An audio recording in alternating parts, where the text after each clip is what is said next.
And thus ends my day of silence.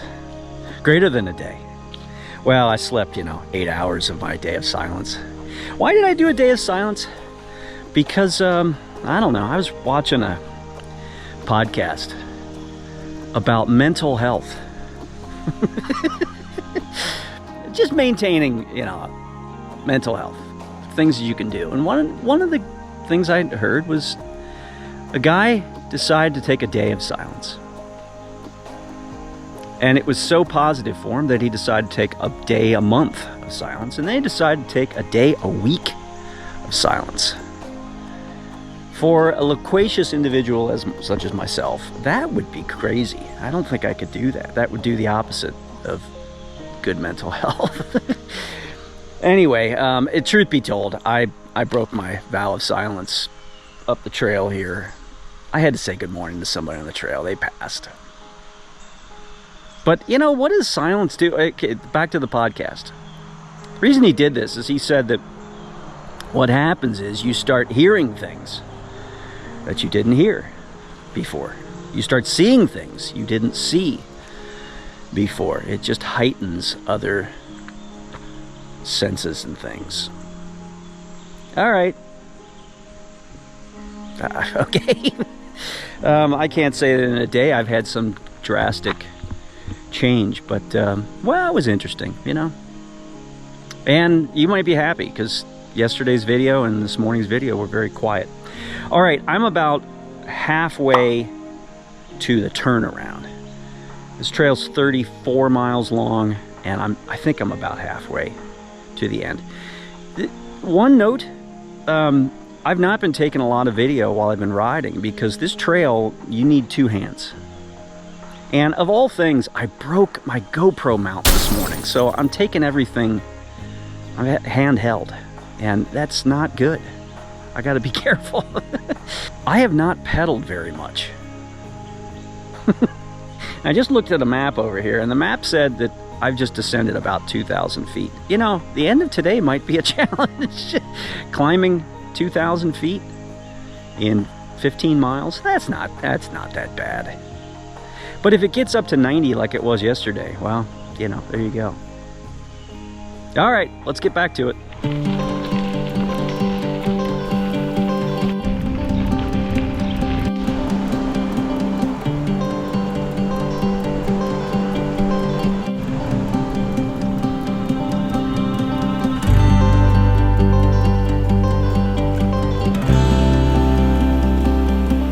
All right, if you like bridges like I do, I record like all bridges. This trail has a ton. They're amazing. There's some really beautiful trestle bridges.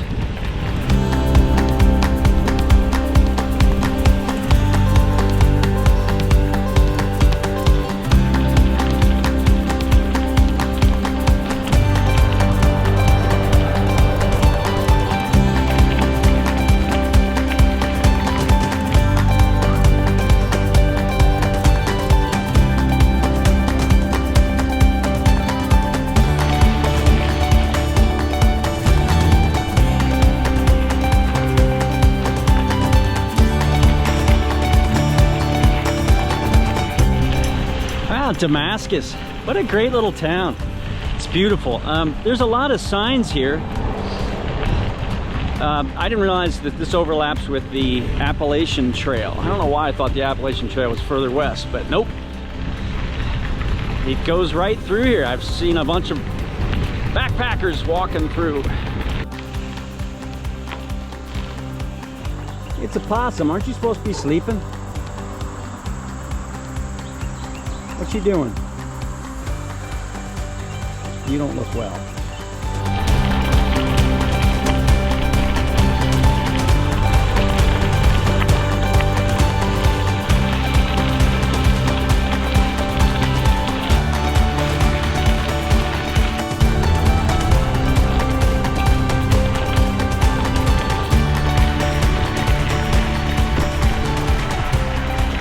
Hi. Beautiful. Morning. I was just thinking about the other day,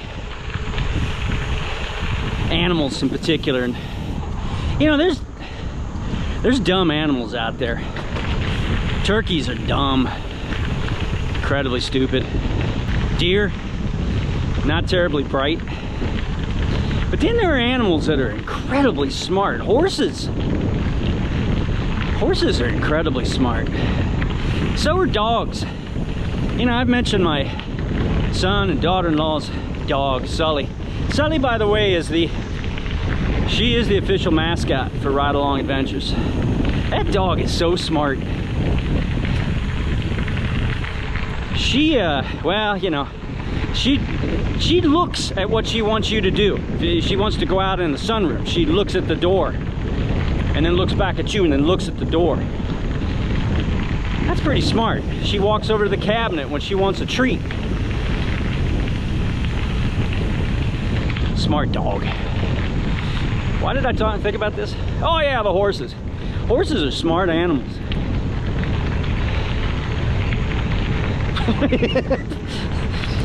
I think about random stuff when I'm on the trail. Sorry.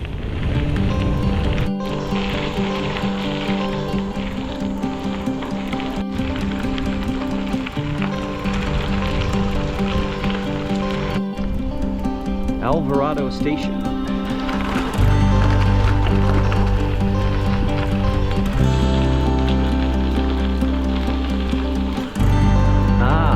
Oh, very cool.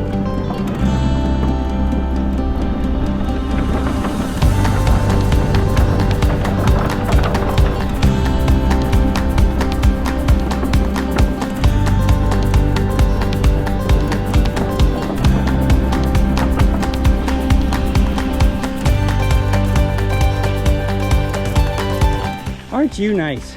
Oh, sorry.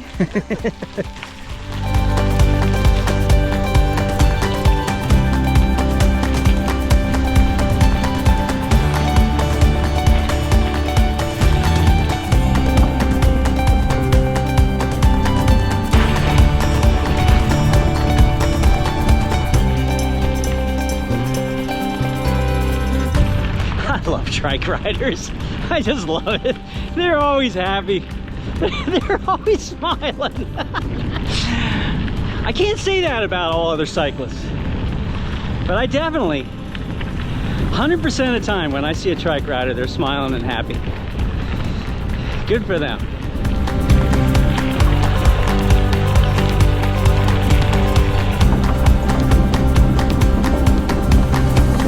There are so many bridges. I bet you think this is just one big bridge. They're everywhere. All right, new segment.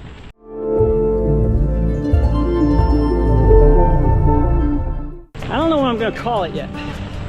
Well, you know, you just saw it. I don't have a name for it yet. 2 thank yous today. First, it's to fellow YouTuber Billy Bikes. I think his full channel name is Billy Bikes and Brews. I would encourage you to go over and check him out. Subscribe. Billy Bikes everywhere. I think every time I go on YouTube, he's got a new video, and that dude covers ground. Billy is responsible for me getting out on this trail today. He brought it up, he emailed me. So Billy, I finally did it. This trail and the next. Oh, here comes a big old group of riders. Wow, jeez. Not my favorite cyclist right there. And believe me, it only got worse. Ah, whatever. Anyway, what was I talking about? Billy! As if the YouTube wasn't enough. Billy's a beer connoisseur. Ding! And the third is, Billy's a bit of a van lifer. Now, Billy, I got a story to share. I told you we'd have to share it over a campfire sometime. I'm gonna share it on this trip. I gotta build up the emotional fortitude to share it. Anyway, Billy Bikes and Brews, go check him out.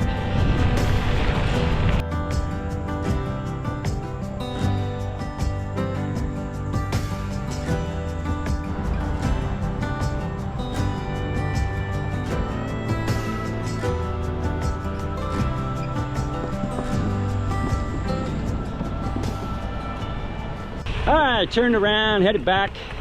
My watch said 34 miles. So I think we got 34 to get back. And we're gonna do some climbing. So please wait around and see how I handle that. It's starting to warm up. Anyway, hey, there was a part 2 to that segment.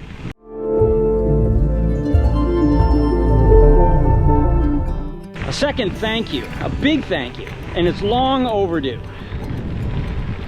This thank you goes out to Ruth and Tony. Ruth has been a subscriber to the channel for, I don't know, a long time. And Ruth's one of those people that just always has something nice to say and has really good advice. Ruth, you may not know it. You've helped me to become a better cyclist and a better YouTuber.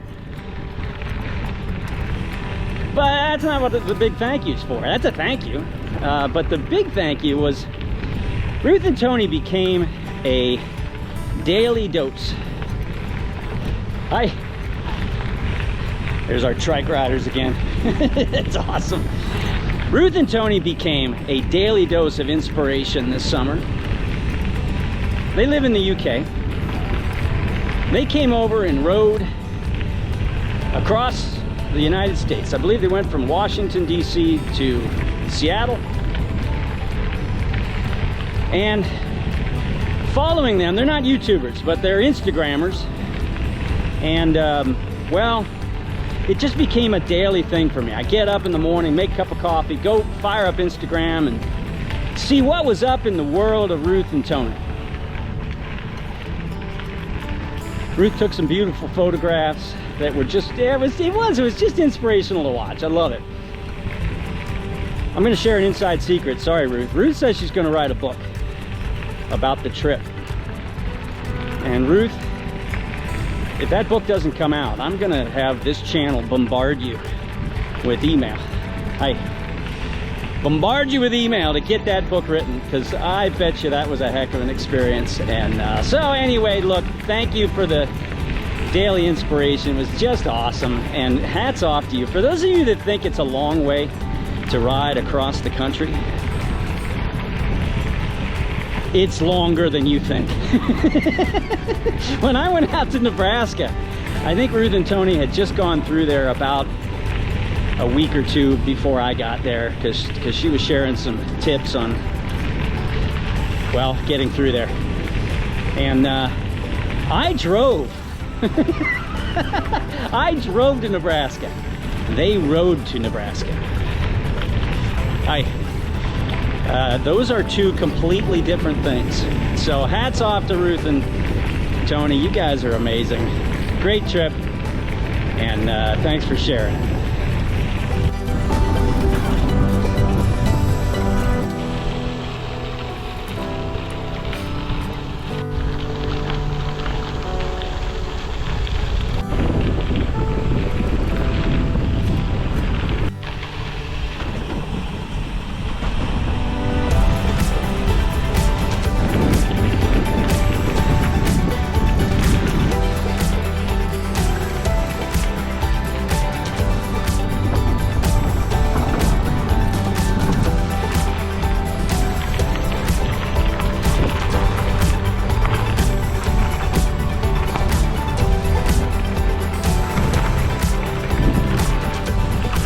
I was tempted to stop back in Abingdon for some lunch because I'm getting hungry, kind of running low on fuel. Had a massive breakfast this morning, coffee and Pop-Tarts, not to mention nutritious. I was eating those this morning. Okay, true confessions, they were s'mores Pop-Tarts.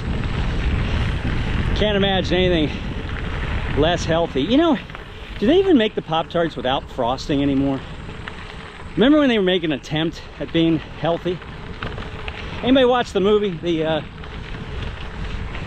Jerry Seinfeld movie? You know, it got bad reviews, but I thought it was pretty funny. Super cast. Anyway, what was I talking about? Yeah, getting something to eat. I was tempted to stop and eat there, and then I thought, you know what, I'll push myself. Get back to Damascus. But I'm starting to feel like that was not a good idea.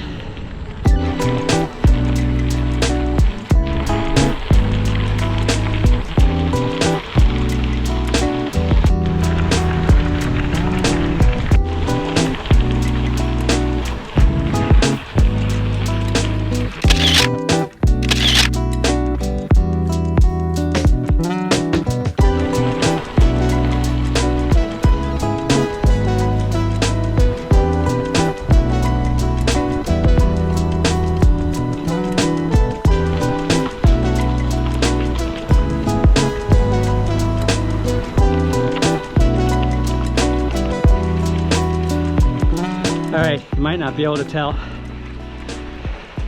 I'm hearing my breath. I'm a few miles into this climb. 12 miles to go. Is that right? Ah, that's better than what I thought. Thought I had like 15 miles to go. I got 12 miles to go. Up the hillside. See that construction guy back there? Here's a funny thing for you. I came down this trail obviously this morning, and some of the little approaches to those bridges were, a 3 or 4 inch bump. And then coming back, I noticed, wow, I don't remember this.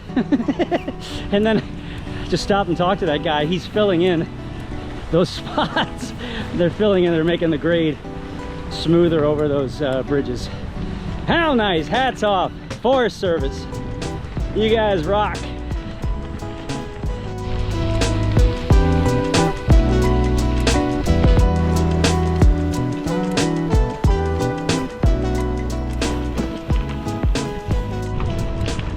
All right, quick show of hands. How many of you want to hear some history? Ah, good. There's a bunch of hands. Okay.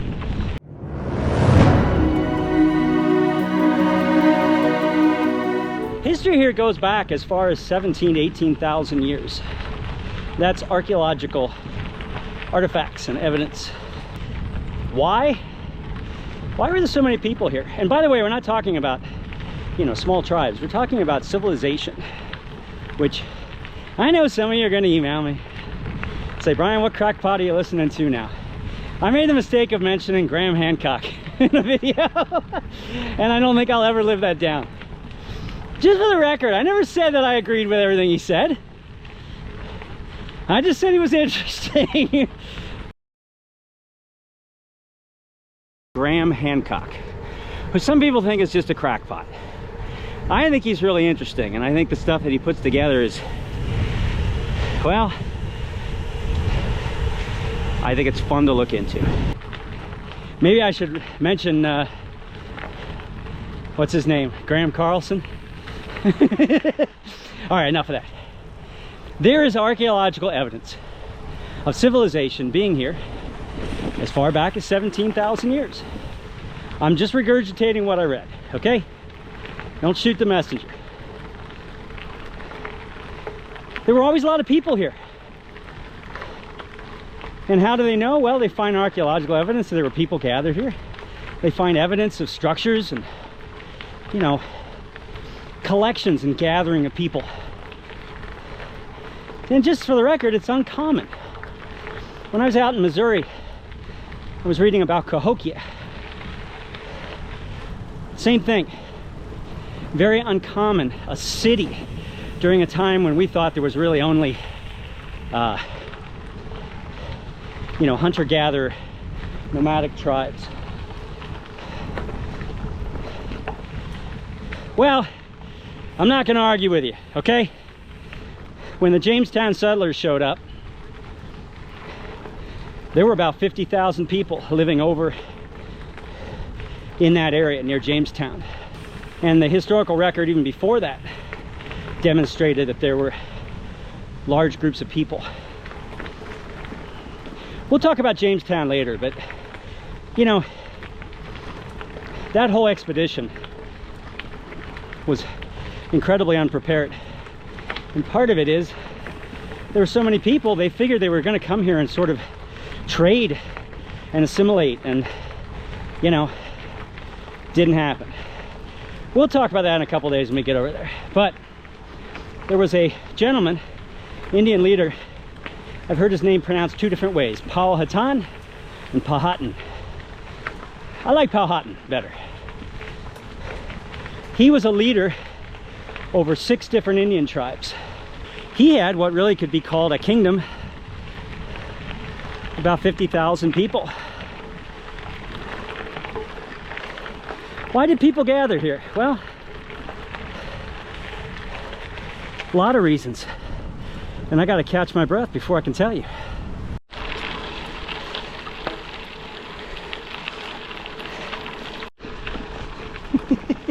That was a longer break than you may realize. If you just don't insert videos, you know, you think it was just a second ago. No. The trail took a decidedly upturn, and I needed to put my breath towards riding. All right, why were there so many people here? Because soil's very fertile. Virginia still today has some of the best farmland in the country. There were a lot of natural rivers, waterways that you know, not only do people just naturally be there for drinking water, but for transportation and commerce. So again, by the time of the Jamestown settlement, there were a lot of people here. Virginia played a big role in American history, obviously, colonial history. 3 of the colonial capitals were in Virginia. A couple other fun facts. You know, obviously West Virginia was part of Virginia, but you know that Kentucky was part of Virginia as well at one time? It was carved out to become its own state. Well, what are some other fun facts? 1788, Virginia became the 10th state in the U.S. It's the birthplace of 8 American presidents, and no, I'm not even going to try. Oh, what the heck. Washington, Jefferson, Monroe, Tyler. These are not in order. The first Harrison, William Henry. That's as many as I got. I don't know how that, 5 or 6. Some of you know, I know some of you know. Some of you love to tell me afterward. I guess that's all to say. Oh, the name Virginia. Of course. There's 2 theories. One is that it was named after Elizabeth I, who was also known as the Virgin Queen. She never married.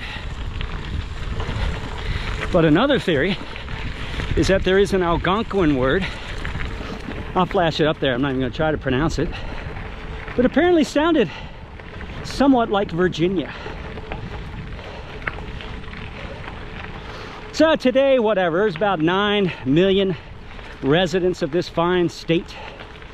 And well, as you can tell, quite beautiful.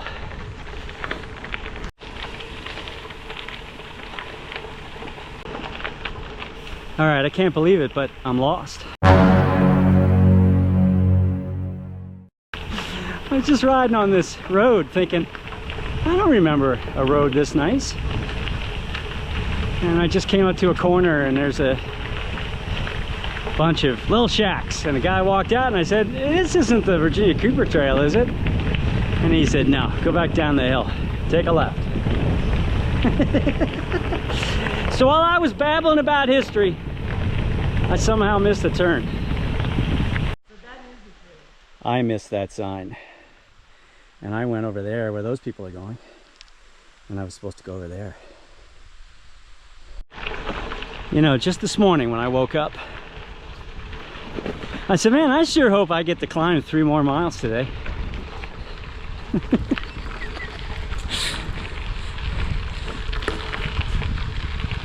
My fault. I wasn't paying attention. I was talking. See, that's why you take a day of silence every now and then. All right, just to round out history. The Virginia Creeper Trail. This used to be a rail line, as already talked about. Rail service started to decline, obviously, and in 1977 there was a series of really bad storms, and it basically destroyed the rail line. And rather than fix it, they decommissioned it. And well, years later they turned it into this wonderful recreational trail. And it is beautiful. I have thoroughly enjoyed today. Having ridden it twice now, that makes me an expert. I think there's two parts to this trail. There's Damascus and west, and Damascus east. West, it's pastoral and basically flat. And then east is a little more rugged trail and hilly. There's my expert advice. The name, you know, when I first heard the Creeper, I thought of this. But it's actually named after a plant, the Virginia Creeper. It's a vine. And it's an invasive vine. We have those kinds of creeper vines in Delaware. And let me tell you, they can very quickly overtake everything and swallow it up. But I guess what makes the Virginia Creeper of interest is that I think it's in the fall. Changes color, beautiful red color. So they chose to name this trail after a creeping vine. I'm not here to question that. Good for you. It's a beautiful trail, highly recommend it. I've only got a few more miles to get to the top of this thing. And then I am going to lay flat on my back in the grass and just be thankful. Woo! I just stopped at the Green Cove Collective for a drink. You know, marketing, it's all about location, location, location. That place has the perfect spot. Because if you're climbing this hill, you're about 2/3 done. And there it is. Cold drinks, coffee, snacks. Perfect. Simple things didn't know I miss until they're gone, and you feel like this, and you feel like this. So hold me close. You bring me home.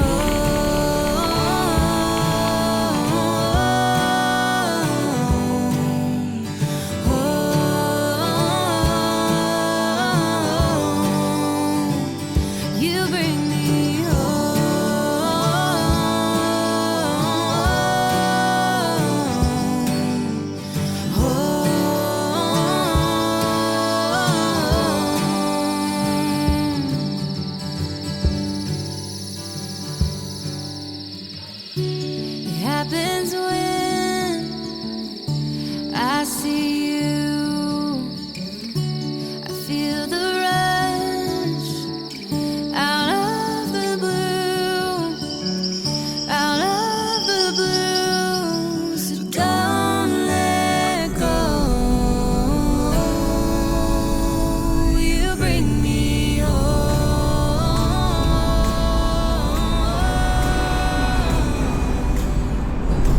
All right, little change of plans. You know, I've said it before, adventure's all about being flexible. And when things change, you gotta be flexible. So that's what I'm doing. Yesterday, I was on, well, it was a great trail, as you saw. It was 70 miles, and I was literally at mile 69. Going down a little single track, and I skipped over a rock, and the full weight of my bike came crashing down onto this rock, my large chain ring, and it just bent the hell out of it. And when I looked at it, surveyed the damage, guess what? I'm not riding in the large chain ring because it's done. So that leaves my little chain ring. It's all right. I'm by myself. That means I go a little slower. I go a little slower. That's fine. So I got up this morning, packed up all my stuff, took off for the New River State Park. I think that's what it's called. Got to the campground. They let me check in early, don't you know? Wasn't that nice? Aren't they nice folks? Set up my tent. And, well, there's a couple, 2 campsites over from mine, and I got into a conversation with them. By the way, I realized yesterday, I talk to people probably just as much as I ride. Which has led me to wonder if I should rename this channel Talk A Lot Adventures. I'd probably lose a lot of subscribers. Anyway, all right, I'm talking to this couple, and they said, well, what are you doing? I said, I'm going to camp out a couple days. I'm going to ride one way one day and the other way the next day. And they gave me a weird look. And the guy said, I'm sorry to break it to you, but half the trail is closed. There's a bridge that's out. So, all right, so my 2-day trip turned into, well, technically 1 day. I could ride the same trail twice. I'm not averse to that.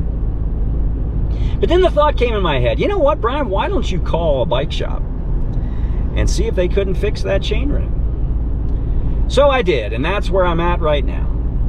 It's not nearby, it's about an hour, but the nice gentleman I talked to said he thinks he has the right part. He can't tell until he sees my bike. So I'm hoping this isn't a trip in vain, but well, if it is, it is. 1 hour later. Nope. If the Virginia countryside was not as beautiful as it is, I think I'd be a little more upset right now, but well. Anyway, I'm on the small chain ring for the next week.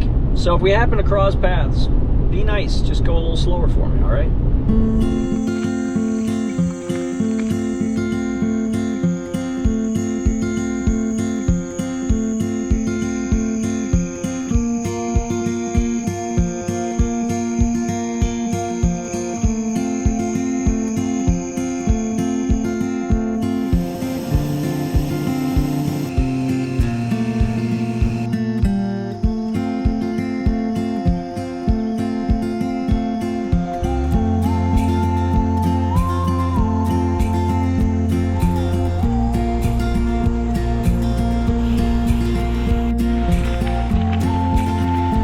Morning.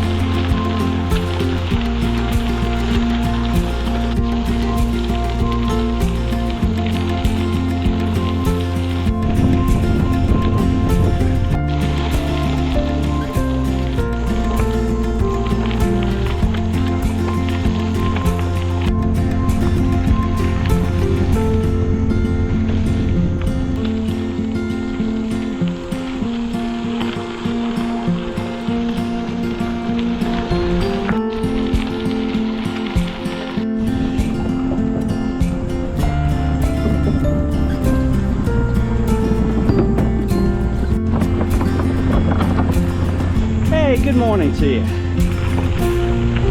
What a beautiful morning here on the New River Trail. Did I say new? I think I said nude. It's the New River Trail. Many people have commented what a beautiful trail, and they are not wrong. It's fantastic. It's got the river off here, the New River, off to the left, and then these beautiful hillsides, and it's great. The other thing about this trail so far is, wow, it is really got a lot of cover. Yeah, anyway, New River Trail is, well, there's lots of different estimates, but the official one I read in a brochure yesterday said that it is 57 miles long.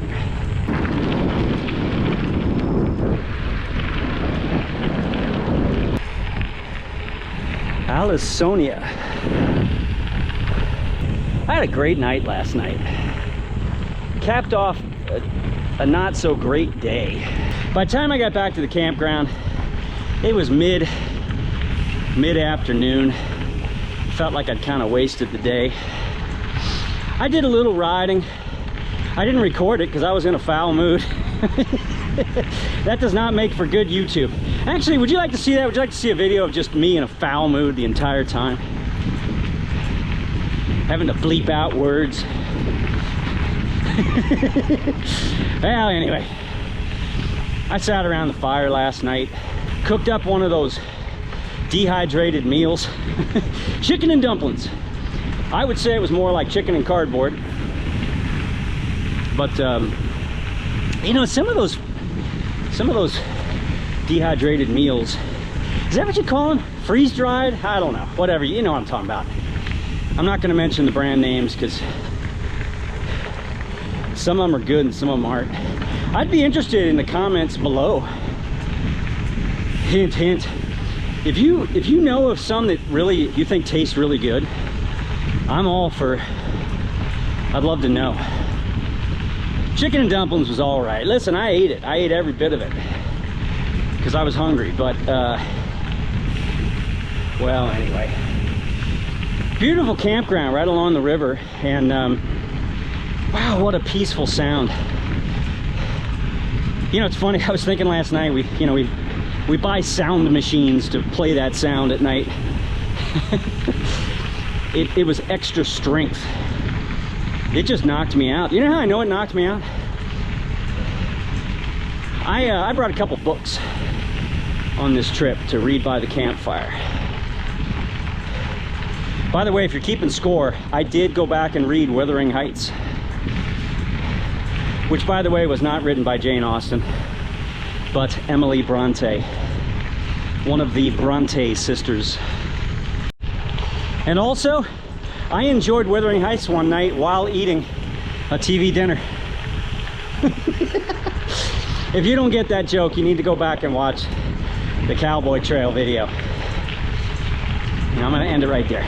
Anyway, I made a cup of hot chocolate and made a fire and cracked open a book, and next thing you know, my head bobbed. I was out, and I think it was the river. That sound, wow, what a great night's sleep, laying there. Listen to that river in the background, fantastic. All right, well, I guess that's it. I'm gonna go out and back, make it up to Pulaski. I think out and back is gonna be just shy of 50 miles. Yes, oh my gosh, look at this. What a bridge.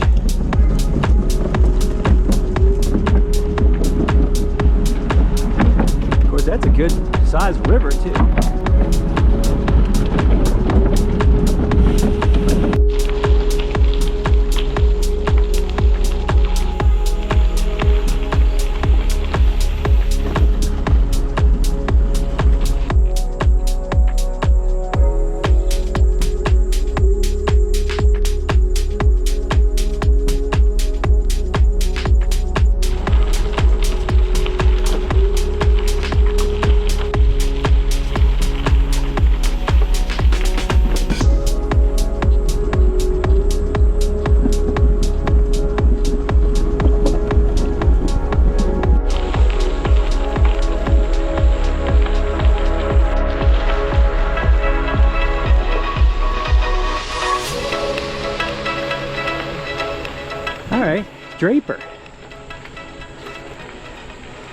Draper. I think there's supposed to be some big store here. And here it is, the Draper Mercantile store. Awesome.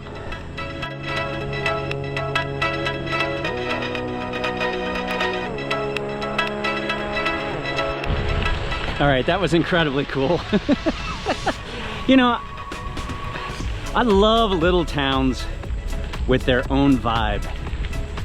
Something tells me Draper's got a bigger story than stopping in and just having coffee. Very cool. Good stop.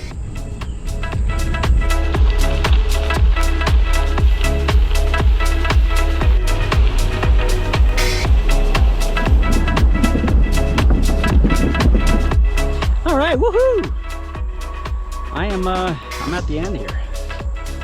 So says this map. Anyway, Pulaski. There you go. Gonna turn and head back. I lied. It's 2.5 more miles to Pulaski. Down a hill. I'm going. All right, this is incredibly cool. Look at this. Look at this bike park. Oh, yeah.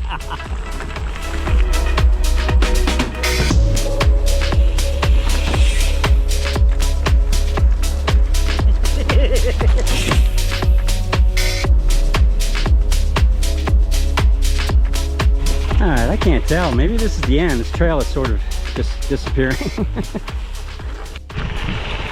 All right, I just stopped and talked to a cyclist there. There's a little pavilion, and I can't say I got a definitive answer, but he said that this is the start, well, the end of the trail. He said that sign up there is where most people turn around. It's a little downhill. And I said, where am I? He says, you're in Pulaski. And I was like, well, that's the end, right?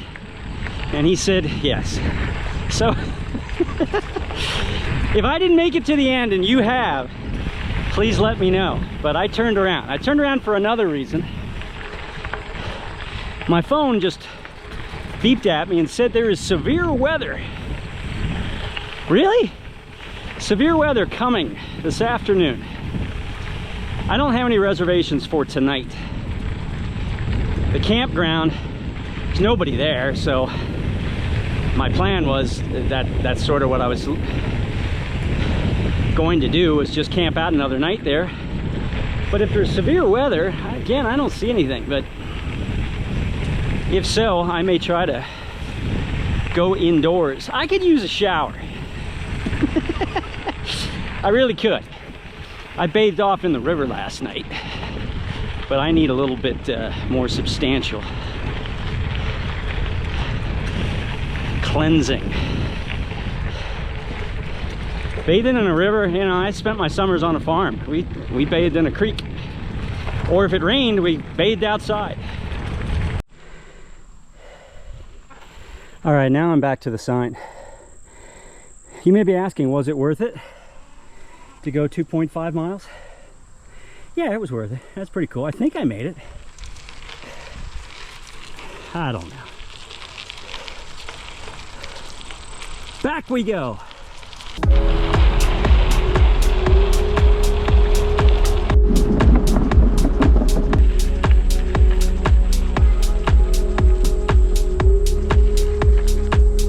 All right, I think I'm gonna time this perfectly. You know, I've been looking the other way the whole time, and it's just clear skies, and then that was behind me. So anyway, that's blowing from the west, and I'm kind of headed south, so I got a couple hours before it hits, and hopefully I will be back at the truck by then.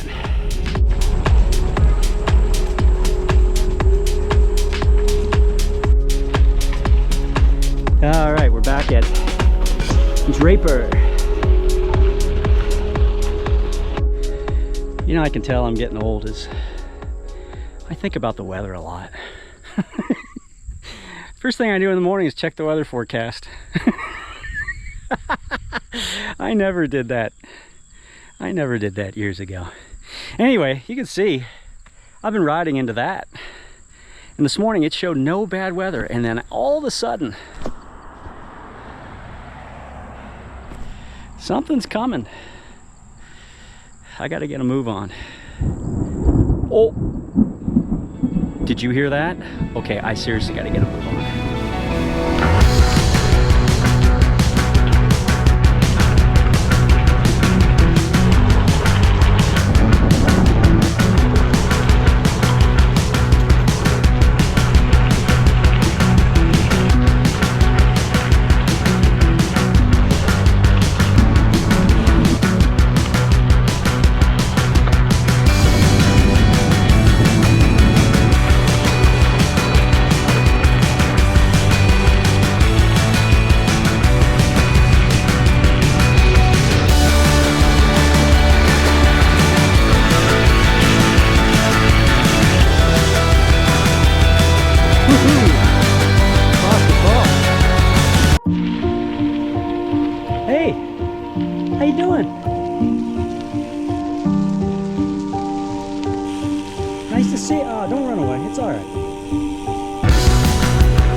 every now and then, you got to do that. You got to just put your head down and pedal for all you're worth. That was an hour and 20 minutes at about 17 miles an hour. Now some of you are saying, so? Listen, for me, I haven't done that in years. So anyway, I outran the storm, but it's definitely coming.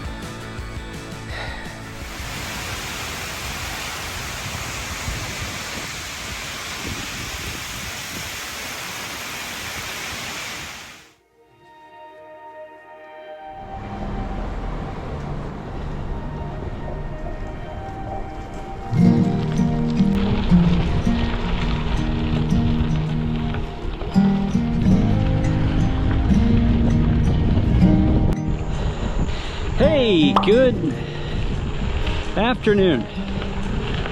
Yeah, it's afternoon. I just had a 3-hour drive to the town of Farmville, which looks incredibly cool. Hoping to get a chance maybe to walk around town, but I'm pushing it because rain is on the way. And I really would like to ride today before it comes in. Yesterday was nuts. I beat the rain by just a little bit. And well, I stayed indoors last night. I think I shared, I didn't have reservations. I was gonna go camp, and I'm glad I didn't, because there was a heck of a storm last night. It got super, super dark, and then it was, well, wind and rain like crazy. So anyway, drove up here. I'm gonna ride the trail. The High Bridge Trail. I get the feeling this doesn't get a lot of press. I don't know why. It seems like a very nice trail. It's called the High Bridge Trail because there's a really high bridge. Unfortunately, it's the other way from Farmville. I wanted to get a little bit more of the trail in before, you know, I gotta take cover. It's supposed to be just rain today, not lightning and thunder. So anyway, there you go. Let's enjoy.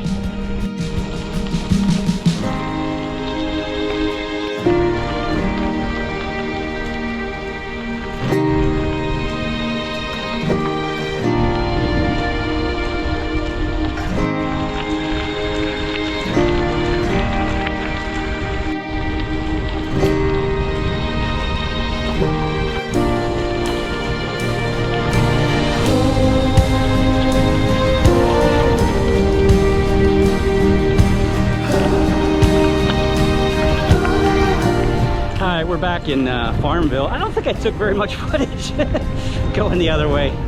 Nice trail. It's really, really nicely maintained. We're gonna go the other way now from Farmville out to the bridge.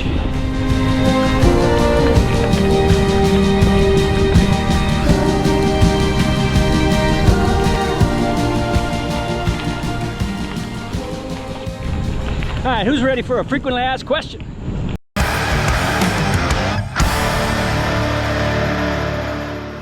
All right, this is actually a frequently asked question that I've tried to answer before, but I think when I answered it before, I don't know, maybe people are asking a different question than what I tried to answer. Which prefaces something that's pretty important. You know, just because I have a channel, just because I make videos, does not mean I know what I'm talking about. I've tried to make that as clear as I can. Viewer beware. Some people were put on this planet to warn others of what not to do. Anyway, all right, the topic is about lodging, camping, staying indoors versus outdoors. And honestly, I haven't really thought about it enough, but, well, you asked, so now I did think about it. I shared another video that, to me, my preference would be 2 or 3 to 1. 2 or 3 days of camping one day indoors. And there's just some practical things about that. For me, you know, I don't mind being kind of gross for a couple days, 3 days. But then I want a night where I can get a shower and really clean up. And that also probably goes with, you know, doing laundry. You know, every 4 days, I generally bring about 3 or 4 days worth of clothes on a trip. But, you know, I've had people on ask me questions about the videos, like, hey, why don't you share more about where you stay? And there's kind of 2 reasons for that. One is, well, it's gonna sound like an excuse, but there are times when I'm exhausted and I don't want to take any more footage. That's lame, because, you know, it's really true. One person wrote me an email the other day and said, listen, this is part of the adventure. So, okay, I appreciate that, and I'm gonna try to do better and grab more, you know, other than bike riding footage. There's another practical thing. Sometimes I'm out of battery juice, and or I'm down to just a battery and I can't charge up, and I don't want to take pictures of me sitting around eating a Pop-Tart when I could be capturing other footage. All right, that's one. The other reason is, you know, sometimes I don't want to recommend things, okay? I made the mistake early on of taking footage of a place that I stayed, and no, I'm not going to say where it was. And then a viewer wrote me a long email about what a horrible experience they had, and his wife got food poisoning, and, you know, and I'm like, okay, I'm sorry for your troubles. You know, if you see the old fade to black and then fade in the next day and there's nothing in between, chances are it's because I didn't want to recommend it, okay? Fair enough. I mean, I could make up stuff if you want me to. Maybe I should like make fictitious places, 5-star hotels or something. My final point is just, I think I said this when I was down in Florida. You know, some people, they act like there's a rule book around adventure cycling. But here's the important part. If there's any of you out there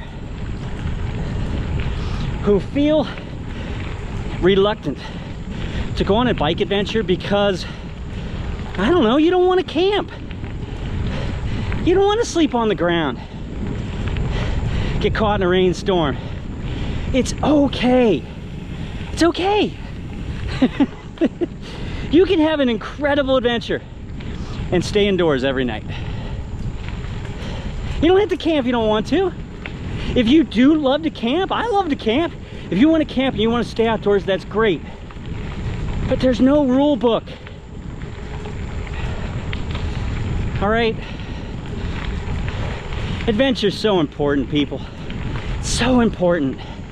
It is so good for your soul to get out and breathe in fresh air and see new sights and ride on new trails. And, you know, you'll come across all kinds of obstacles and challenges, and you'll have to be creative about problem solving, and you don't have to make it harder than it might be otherwise. Does that make sense? It's nothing against camping or staying indoors. It's just make your adventure your adventure. All right, there you go. And I promise I will do better at talking about lodging for those of you who would like it. Sorry, I left out one point about camping. You know, I'm pretty practical about when I go indoors, and one thing that over the years I guess I've grown a little more leery of is when there's severe weather. I have camped out, oh, I don't know, 4 or 5 times when there have been terrible storms. You know, one day I was in a tent for 8 hours. It was just pouring down. didn't go outside and just sat there in the tent. That's back when I had a one person. Oh man, talk about claustrophobia. But, you know, I've also camped out when there's been tornadoes and, you know, your tent's blowing everywhere. And just for me, I don't like that. I don't like the feeling like this might be it.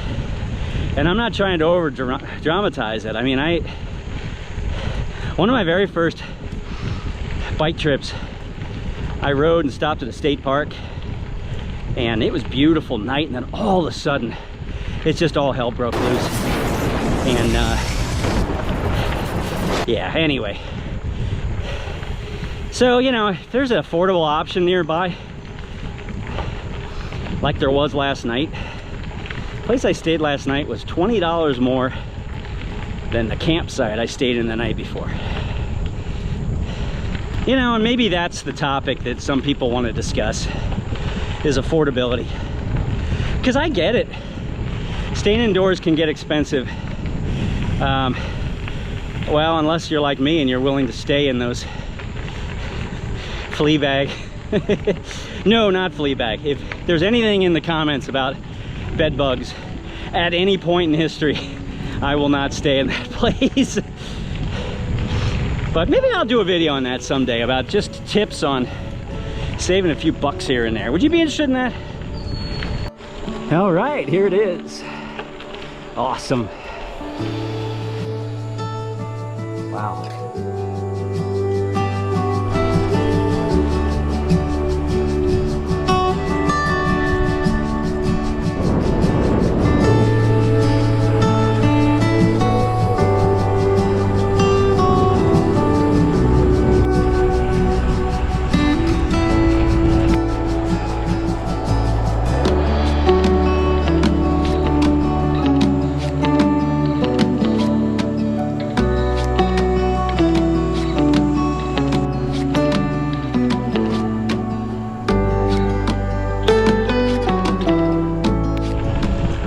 Very cool.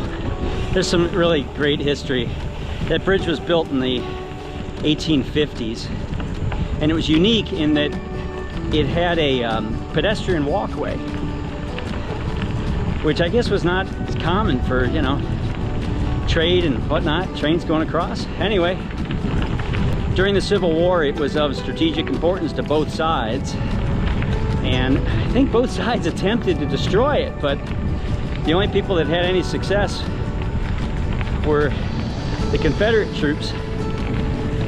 General Lee gave the command to the orders to destroy it.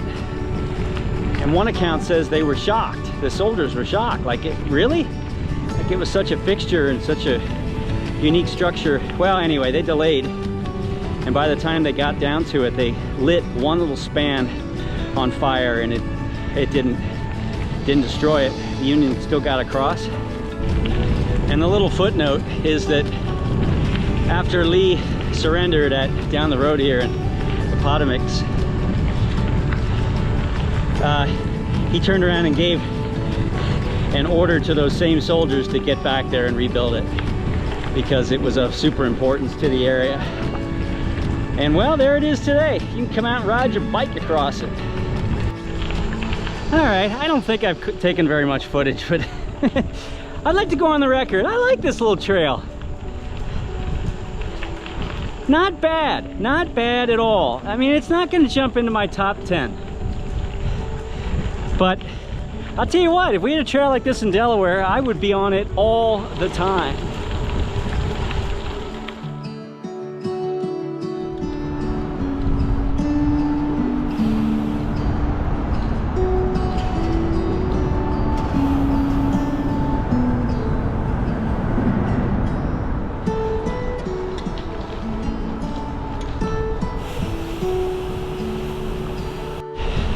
Good morning. This is one of my favorite trails. I was thinking when I was driving here, I think this is the 4th time I've been on this. Little footnote before I get too far, because it doesn't last. This is technically listed as a rail trail, but only because of this first section. It's less than a mile long, and it's a converted rail trail, so the entire trail gets listed as a rail trail, even though it's only a mile.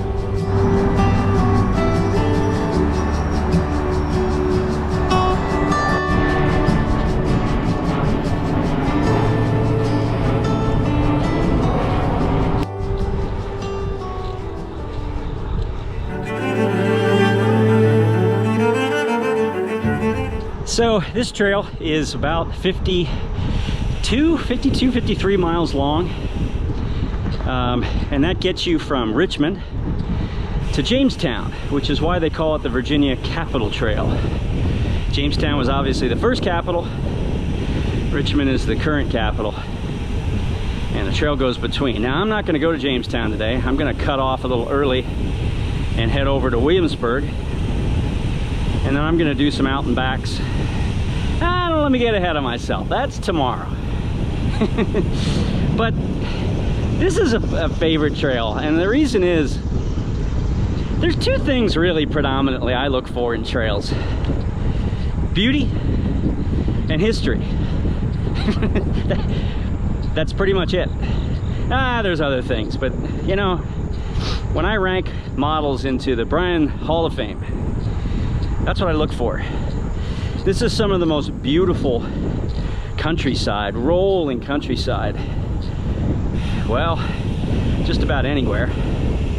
And history, man, if you like colonial history, Civil War history, this area is it. Morning.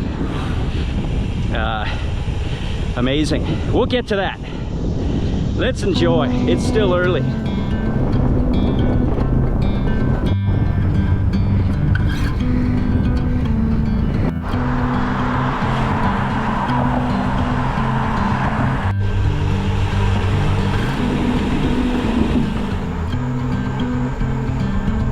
So we're in an area called Vina. It's known for two things. One, historically at least, is known as the place where Pocahontas and John Rolfe set up their home after they were married. I noticed John Rolfe Middle School back there. Second thing was, this area served as Robert E. Lee's military headquarters during the Civil War. You know, we're about 6 miles outside of the city, and it said he set it up here to keep the city from unnecessary destruction. And perhaps linked to that, this was a popular place for prisoner exchanges during the Civil War. I don't know why, but it said it was, so I'm regurgitating.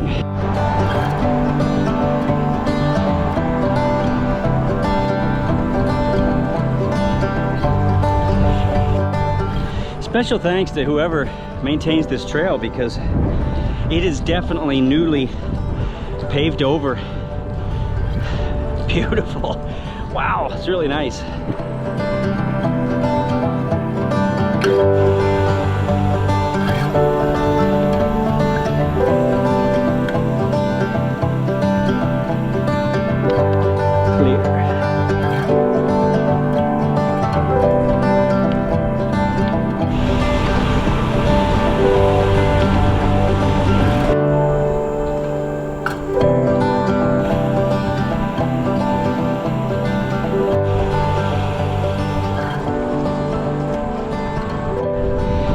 Probably haven't been capturing it enough, but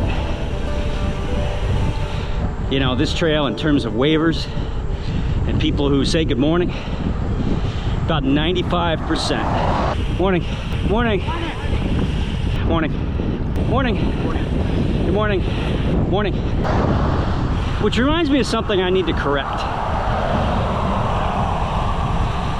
A lady subscriber sent me an email a couple weeks ago. I'm going to withhold your name just for privacy. You know who you are. She sent me an email, and you know, I was complaining. I was down in Florida, and I was complaining how, you know, it was like 20% of the people were saying something. And I kind of wish I wouldn't have brought up the whole good morning thing. I'm batting about 200. You know, and then I made a comment about how Missouri and Iowa were super friendly, and she schooled me. She said, how do you know those riders are from the area? I'm imputing a certain tone to her email. She may have said, Brian, how do you know that people are from the area? She said, you're not from the area and you're riding there. Good point. I stand corrected. That's what the comments are for, you know. I don't mind getting schooled. I like learning from people. Anyway, her second point was equally valid, and that is that some people don't feel comfortable taking their hand off the handlebars to wave. Another excellent point. You belong in the Hall of Fame. Morning. Morning. You know, I always feel like I should put a little disclaimer on these videos about history, because I'm passing through towns and all of those wonderful plaques, many of which I've already stopped to read on previous trips. But last year I went riding on a trail and I blew through this little town, and I didn't even mention it in the video. I think I just did the little thing down there in the corner with the location, and I got a long email saying, how could you pass through there and not mention, you know, that was the birthplace of blank, and this happened there and that happened there. And I'm sorry, you know, I try to just pick some things that I think are interesting.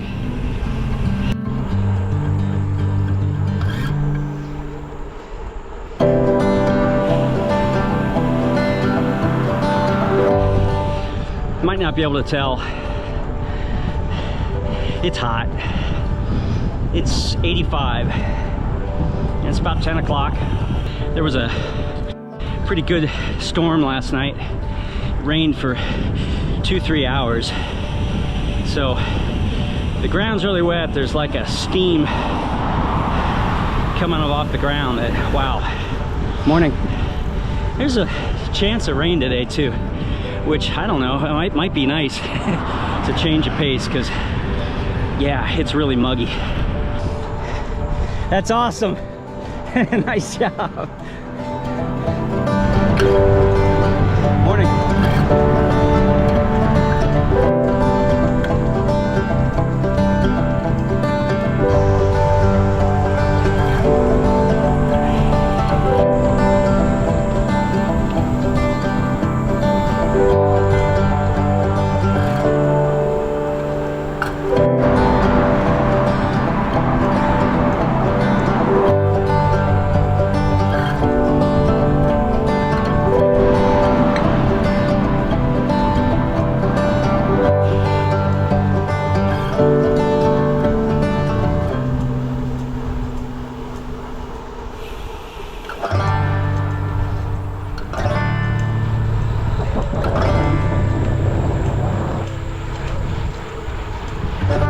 You know, if you're riding this and you want to find a place about halfway, stop and have a snack.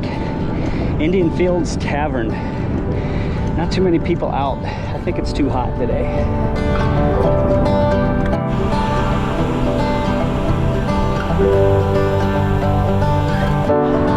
Famous people.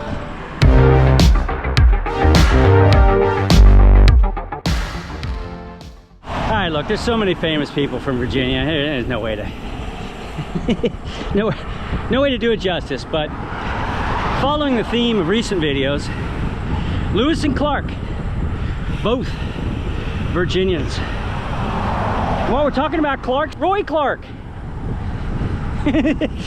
one of the greatest guitarists ever, and a funny guy. I'll never think of Roy Clark I won't think of. That's right, Hee Haw.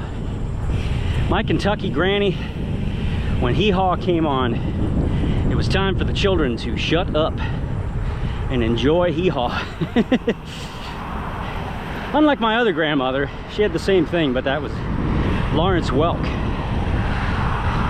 we had to be on our best behavior and not make any noise. But our real VIP, person of history, was born just right back there. John Tyler, the 10th President of the United States. When I was reading about him, you know, he's one of those presidents you don't hear a lot about. And historians basically relegated him to either being what one author called an inconsequential president, like his administration didn't really do anything. And then others were not so kind and said he was one of the top 5 worst presidents. But I think by the time you hear what I'm going to share, you might feel differently.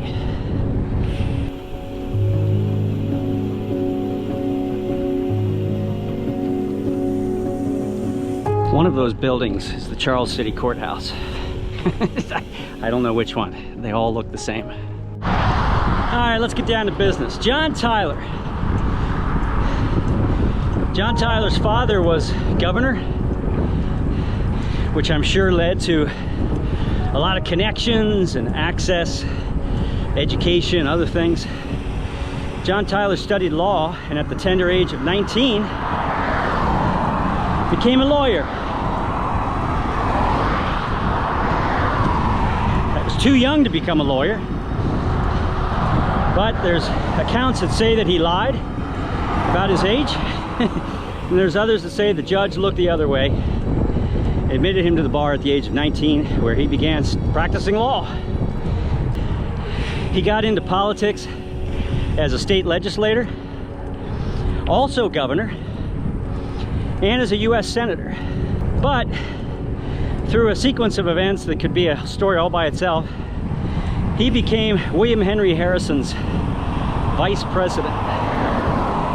And if you know the history of William Henry Harrison's presidency, it is the shortest in U.S. history because he died shortly after taking office. He was an elderly gentleman and was in bad health. And people knew he was in bad health. But anyway, he gave a long inaugural address out in very terrible weather, contracted pneumonia, and some people think the pneumonia killed him. Others believe, this is kind of gross, but the sewer system in DC left a lot to be desired back then. And there are history accounts that he actually died of septic poisoning because the sewer system leached into the water that was fed into the White House. Eek.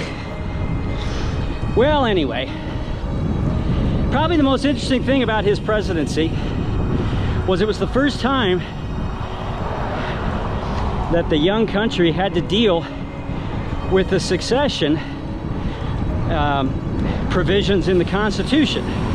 In Article 2 about the vice president succeeding the president. Well, there was a lot of controversy over that. A lot of people in Washington felt that it just meant that he would assume the duties of the president until something else could be arranged, like a new election or whatever. Wasn't clear. But before they could have a bunch of debate, John Tyler got himself sworn in as president. So he decided to take it on himself to settle the issue. And believe it or not, he set a precedent that endured all the way till 1967, when it was finally immediate succession was what do you want to say, codified? What's the word? Made a much clearer part of the Constitution. Well, Tyler took a controversial stand when the Civil War broke out. He believed that the state should have the right to determine their future, and so he sided with the Confederacy. He wasn't in office then, that was after the fact, but he was not well liked. You could say he was disliked by everybody in Washington. Obviously wasn't disliked by his own constituencies. They voted him in office, but his own party didn't like it. And many people felt that he was not a legitimate president.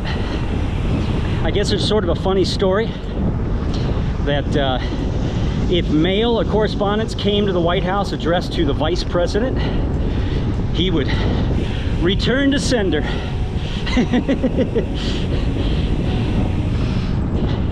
Well, when he left office, oh, we're right here, perfect timing. He retired and he moved to this plantation.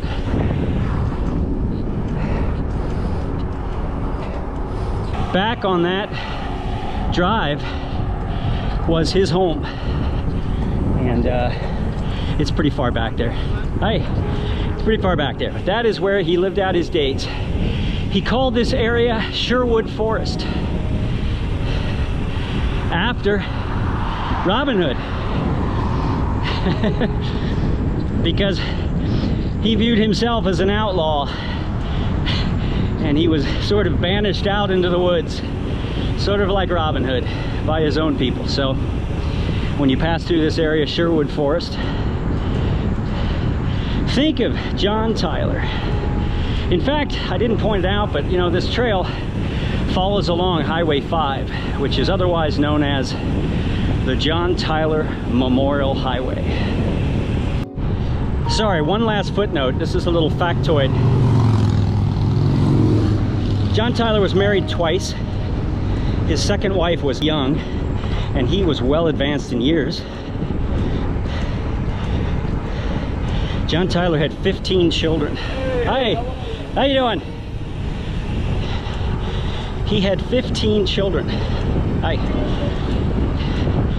One of his youngest children also married a much younger woman and had children in later life. So the interesting fact, this is crazy, listen to this closely. John Tyler's grandson is still alive today. His grandson, not his great-grandson, not his great-great-grandson, his grandson, as of, you know, what is this, August 2024, is still alive.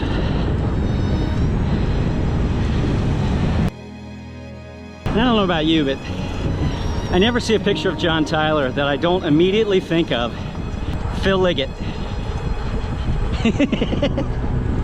I think they look so much alike, it's crazy.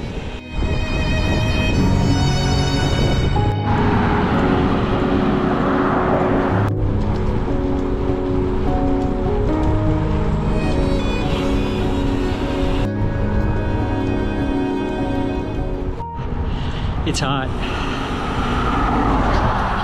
I just drank the last bit of my drinks here. I need to stop and get something.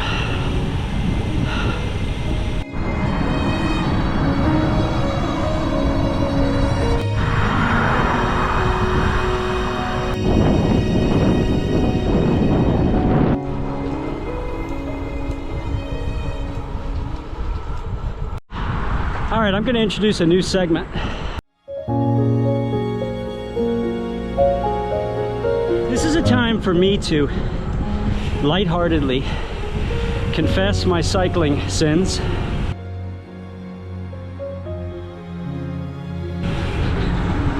and leave it up to you as the viewer as to whether I should be forgiven. I was 30 years old before I stopped lubricating my bike chain with motor oil.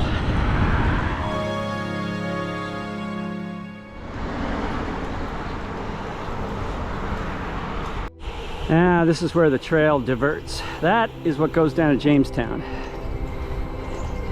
But I'm going to cut over here and take some roads into Williamsburg.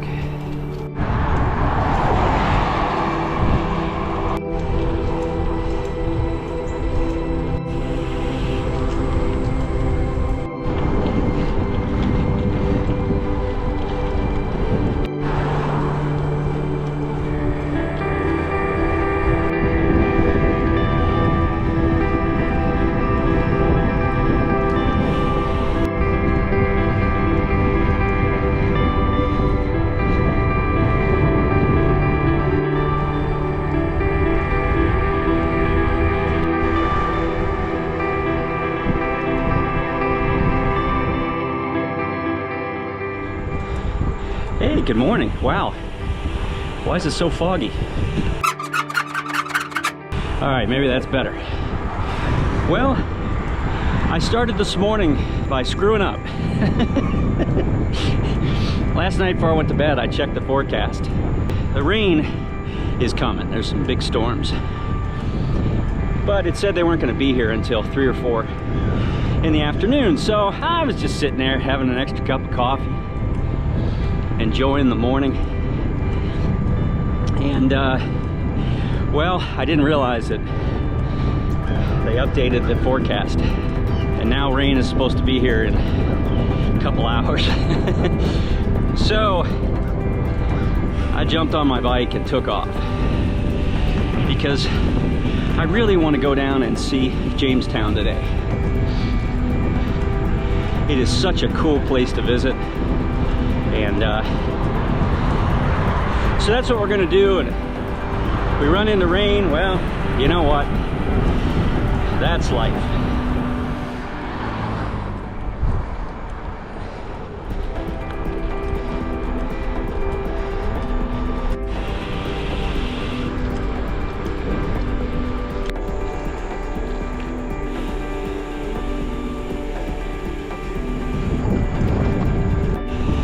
Well, change of plans already.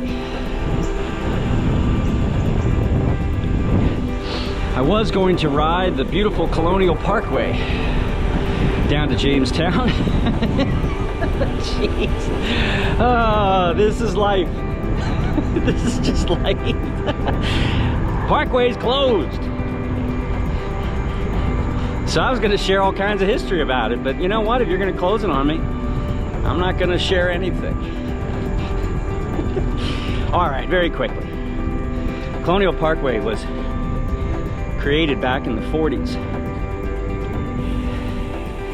as a historic path that connected Jamestown with Williamsburg and Yorktown. It's 24 miles long, and as is the case with a lot of national parkways, there's no development. You know, there's no gas stations, McDonald's, anything else. It's just a really beautiful road. Speed limit's reduced, and it's meant to, you know, really capture the beauty of the area around there. Unfortunately, not going to be on it today, and now I'm trying to find another way to get to Jamestown. So I did ride it, I don't know, it was a year ago, 2 years ago. It was cold out. And again, very, very beautiful, scenic way to get there.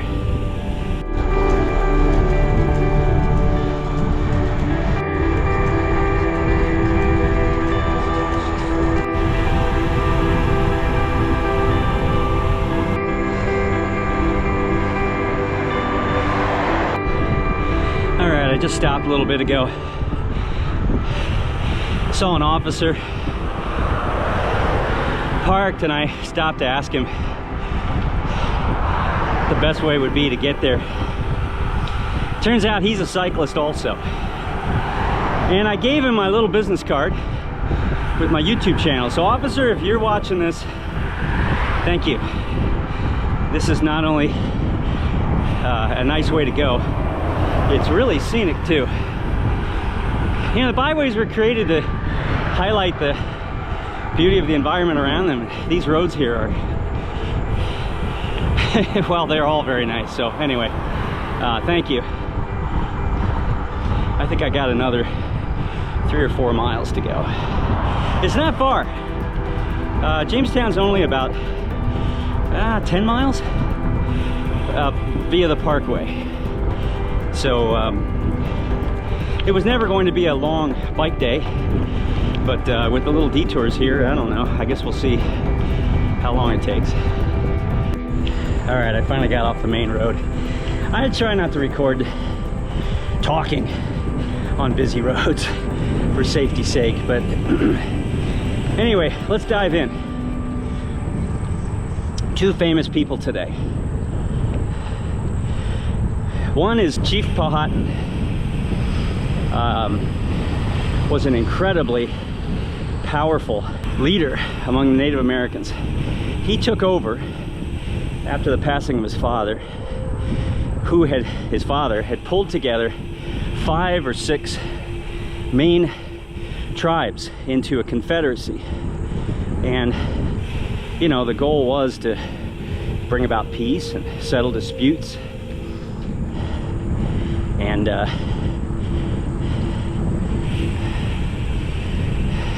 morning. Good morning. I think that was the same officer. That's pretty funny. It looked like him. Anyway, when he took over, that went from 7 to 8 tribes to over 30.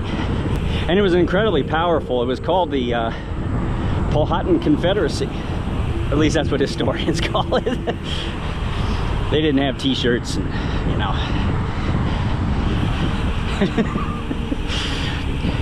Anyway, yeah, they settled disputes. They worked on how the land was to be used between them. But little did Powhatan know that he was going to be the main figure dealing with the arrival of a new tribe of European settlers. There's one account that John Smith, who was the leader, one of the main leaders of the Jamestown expedition settlement, he ceremonially adopted him as his son and gave him tribal leader rights over the settlement. History says that he thought it would be easier to manage the Europeans if they were part of the Confederacy. So, you know, they got along, and then they didn't get along, and there was conflict and battles and, you know, misunderstandings and all sorts of stuff. But probably the second person here that we need to mention was his daughter, the great Pocahontas. By the way, both of these people had other names, and I'm not going to try to pronounce them. But Pocahontas, you know, during a conflict, they were going to kill John Smith, and this legend has it she threw herself upon him, and right as the axe was swinging, and she saved his life. Well, they had a lot of back and forth, as you might expect, and at one point they kidnapped Pocahontas.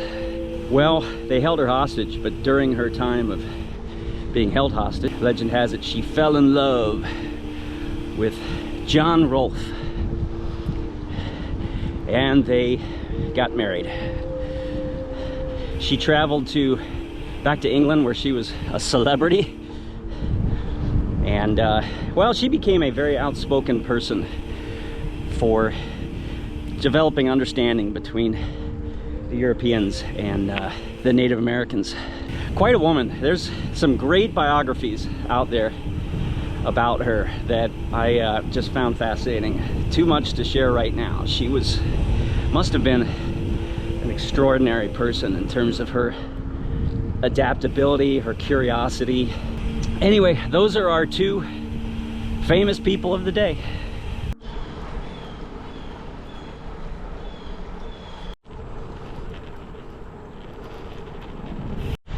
All right, there are 2 places to visit here, and it's confusing, so I'm going to try to dispel the confusion. Morning. There is the Jamestown settlement, which is a really fantastic museum. Well, it's an area, but there's a museum there. It's too early, it didn't open yet, so I'm going to go to the other area, which is historic Jamestown, which is the island where the settlement was first established. And we'll go out there. If I only had time to do one, I would go to historic Jamestown, to the island.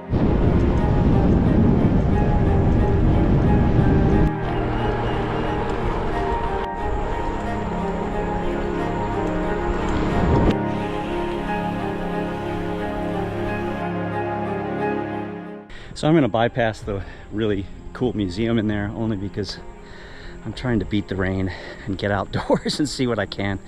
So Jamestown was the first successful settlement in the, well, what became the colonies.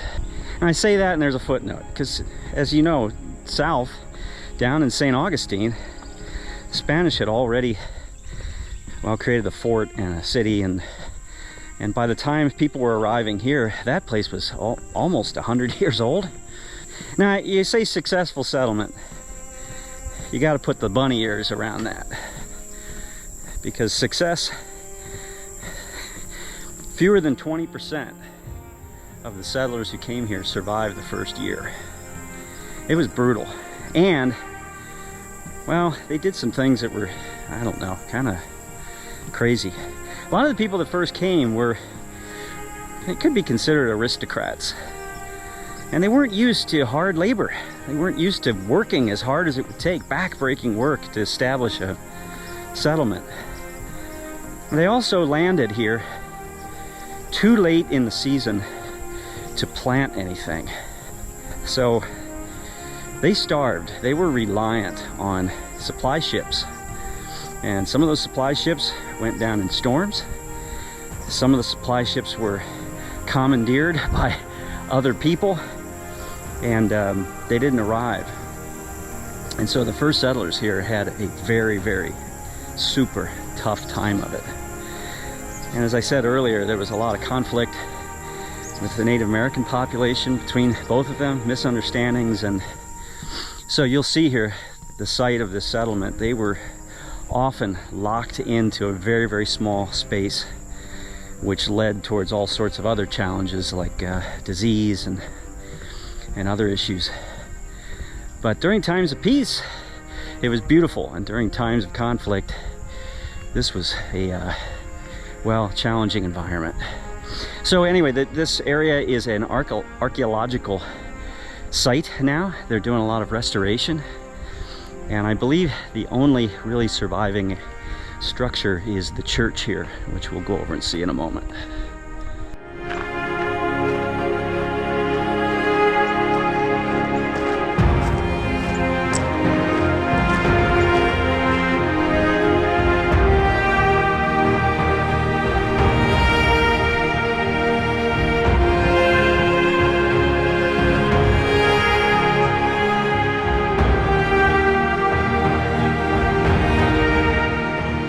It's important to note this expedition settlement was funded by the Virginia Company of London, and like any investment, they expected a return. And either they weren't aware of just how difficult it was to set up and to establish a settlement here. You know, they were demanding a return. And well, one of the things that the early settlers found was that the soil was really fertile and suitable for tobacco. And the only problem is it took a lot of land, and it further led to disputes with Native American community, because here they were taking over the land to plant tobacco to send back to Europe, and well, they weren't happy about that. But imagine the pressure of trying to survive, and supply ships aren't showing up, and you're starving, and people are dropping like flies, and then you get word from a supply area that they expect a return. The site was abandoned. Well, I don't know how many times. Several times. And at one point, the people had left and given up, and some supply ships showed up with some reinforcements, some new people to take over. Well, they hung on, and it became the colonial capital for a lot of years. Population grew, and it became an established place. Well, there were people that were angry about the policies regarding Native Americans. There was something called Bacon's Rebellion, and it was a group of settlers that were angry that the local political leaders were not being tough enough on the Native American population. They wanted them wiped out Now, in fairness, the Native American population had tried to wipe out the settlers many times. Basically, what happened was a group of settlers burned Jamestown.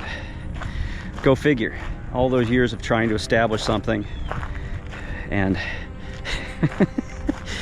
you've been almost wiped out by the Native American population, and then your own turn around and try to burn down the settlement. So the end result of Bacon's rebellion is that they moved the capital up the road here to Williamsburg. It was supposed to be a temporary move, and then they got up there and said, hey, you know what, we're not right next to the river, so it's a little safer, fewer mosquitoes, less muggy. So guess what, they decided to just stay up there as the capital. 1699, Williamsburg became the colonial capital. But after that time, a lot was not rebuilt, and Jamestown kind of degraded. And other than the Jamestown area that's up the road that we passed here earlier in the settlement area, the initial original settlement here on the island, you know, it disappeared. There's very little original building here. And as I said, it's an archaeological site, which is incredible just to walk through and see. So amazing. Right next to the original fort area is an area that they call Newtown. And you can see the foundations of many of the homes that were built here. There's only really one that has survived to any degree, but must have been really beautiful right here next to the river. You know, if you only have one place to visit, if you were here, I would come here for sure.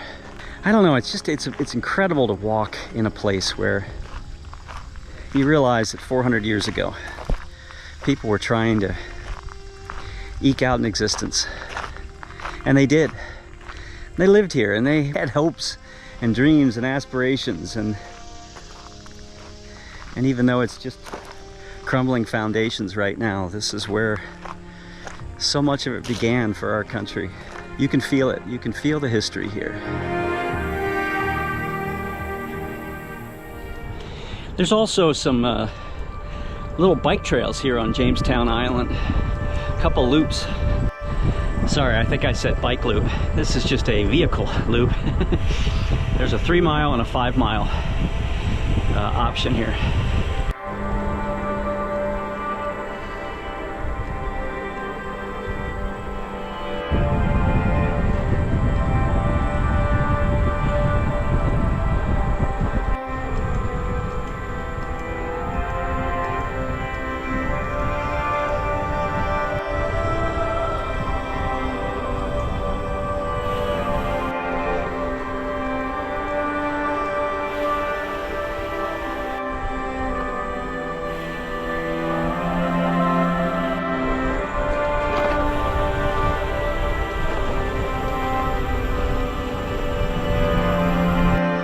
You know, several of these little signposts have talked about that, you know, further out on the island out here, it's a 5-mile loop, so, I mean, it's a decent size area.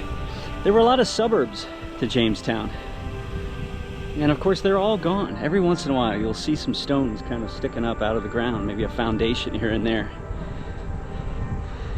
But yeah, it's just wilderness now.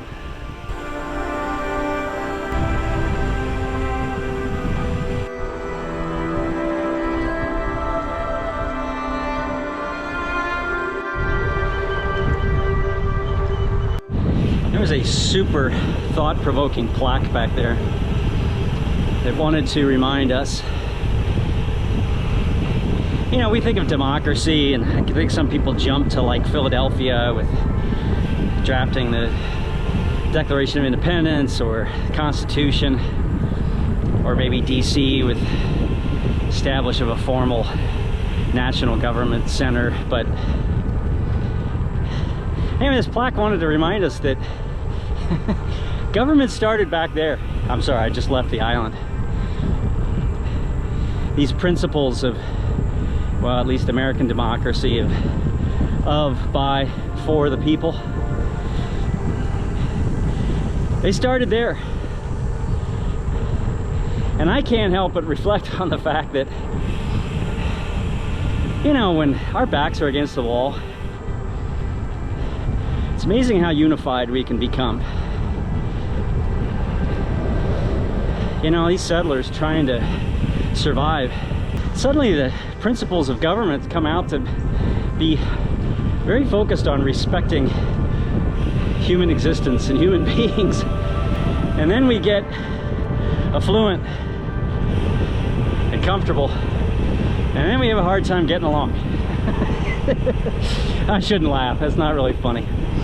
And I should probably just leave that one alone. Yeah, take that as you wish. All right, this is the Colonial Parkway, and obviously, like I said, it's closed up towards Williamsburg, but this is an incredibly beautiful ride. So if you ever come here and it's open, enjoy it. It's very beautiful. All right, look, I cannot recommend this museum enough. Jamestown settlement. So incredibly fantastic. It's so well done.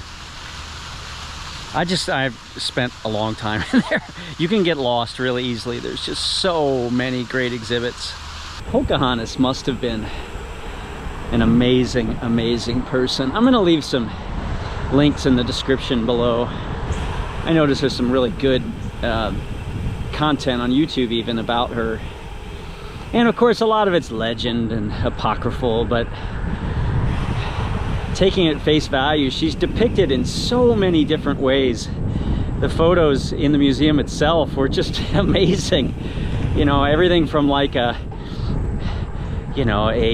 lady to well, it's just some of the pictures are really incredible, but there were a couple other very interesting little things in there. One was during a period of war between the settlers and Indians, they got together and they decided one way that they would create peace is an English boy was given to the Indians, the Powhatan, and an Indian boy was given to the English. You know, it's easy to say.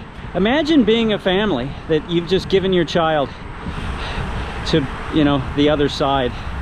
And they did that to create understanding in the hopes that, you know, they would create lasting peace. When Pocahontas was, well, captured and kidnapped, and then, you know, she married John Rolfe, Chief Powhatan vowed to not war again because his daughter was, you know, now part of their culture. I don't know, amazing history. You can really get lost here. I don't know where my mind and my heart is right now, but I'm back in somewhere in the 1600s, I think.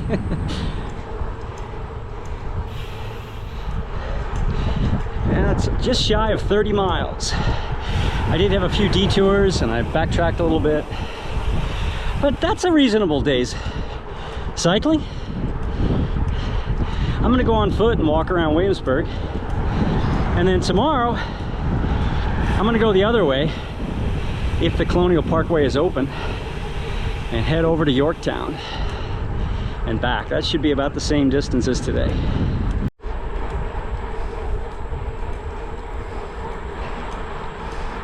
All right, hey, building off what I said yesterday, let me talk about the logistics.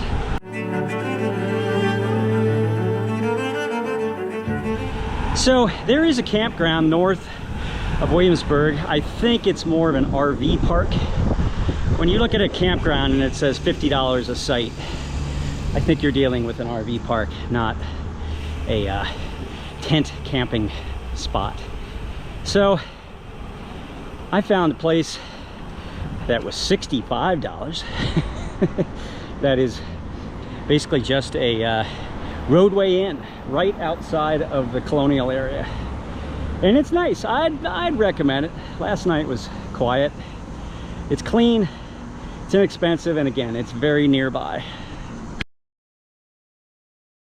After Bacon's Rebellion, when Jamestown was essentially burnt to the ground, they moved the government to Williamsburg, or slightly outside of Williamsburg, but anyway, let's not quibble. They moved it here, and they liked it. And so, in 1699, it officially became the colonial capital. And stayed so until 1780, I believe, when a governor by the name of Thomas Jefferson decided that the capital should be moved to a safer location, and he chose Richmond, which, as we've seen, is 50 or so miles in the other direction. And after that time, well, Williamsburg kind of fell similar to Jamestown, kind of in a state of disrepair, sleepy little town. And in the early 1900s, some philanthropists, historians, benefactors, investors decided, hey, why don't we take Williamsburg and turn it into a sort of living museum? And let's create a place where people can come and they can learn about the history of the early colonial life. And they built this area that is called historic Williamsburg, where I'm walking right now. And so it is. It's a great place. It's a ton of fun. It's an immersive kind of place. The people who work here get into character, and they're as fanatic about their character as probably any Disney character ever would be. I overheard a guy yesterday talking to some kids, and he said, "Where are you from?" The kid said, "Ohio." And he says, "Oh my goodness, Ohio, what is that? Is that out on the western frontier?" And the kids giggled, and that's fun. That's just fun. I came here first time when I was 10, and my dad loaded us all up in the family station wagon, a Vista Cruiser station wagon. I'll tell you, what a great ride. It had wood paneling. It had an electric window in the back. That was during the bicentennial year, don't you know, 1976. And Dad planned I think it was 2 weeks, it might have been 3 weeks. We went to Washington, D.C., visited the Smithsonian, Air and Space, all that great stuff. We went to Monticello, we went to Mount Vernon, and we came to Williamsburg. My dad loved history. I think he would be very happy. He's looking down happily now that I've continued his tradition of sharing little historical facts. Anyway, back to Williamsburg. I almost don't want to bring it up, but there are some people that just can't have fun, and they want to point out that Williamsburg is not completely accurate. In fact, if you look at many of the buildings, some of the buildings say original buildings, and some of them say reconstructed buildings. And reconstructed can mean several things. One thing it can mean is that the building was moved. That's one. Another thing it can mean is that, well, there had to have been taverns and things. So they reconstructed a tavern to be at the spot in some place in the town. Does it mean that it was there back in the day? No. Some buildings are authentic and some are reconstructed. If you want to ruin your visit to Williamsburg, get very uptight about what's authentic and what's not. If you want to have a good time, if your kids are here or your grandkids are here, just go with the flow, okay? Just immerse yourself. Have fun. All right, there's a great example of just having fun, okay? You know from previous videos, I have a fascination with canals. The first attempt at a canal in the US was thought to be right here in Williamsburg. And in all the times I've been here, I've never found it. So I stopped to ask one of the workers in costume. And, you know, she could have just said, yeah, go up there left. It's over by the governor's palace. But instead, she says, well, if you go down to the governor's palace, I don't know if they're working on it today, and I don't know exactly when they're going to finish, but you might find them at work, and you can see it just on the left side of the governor's palace. See, it's just fun. That's fun, you know? And I got a giggle and a laugh out of it, and she actually giggled and laughed when she was saying it. So, if it's your first time, go to the visitor center and just sign up for the tours. You know, it costs, you know, tickets, but it's worth it. They have night tours, like ghost tours and things like that are a lot of fun. Well, sometimes they do reservations and sometimes they don't, but it's fun to eat in one of the taverns or restaurants in the colonial area. It's just fun.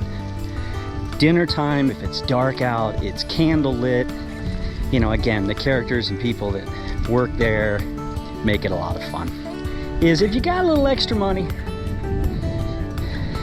I say this as someone who's staying in a $60 motel. But if you got a little extra money, you can stay in certain properties right here in the colonial area. My oldest son and I rode down here one time on our bikes, and we stayed above a tavern. And let me tell you, it was kind of magical. At night, you look out, it was that night, I remember it was kind of foggy, and the street lamps are lit, and, you know, fun experience. I should add that Williamsburg is Virginia's #1 tourist attraction. And one final point of interest, my son proposed to his lovely wife right there in front of the governor's house. That's my favorite thing about Williamsburg.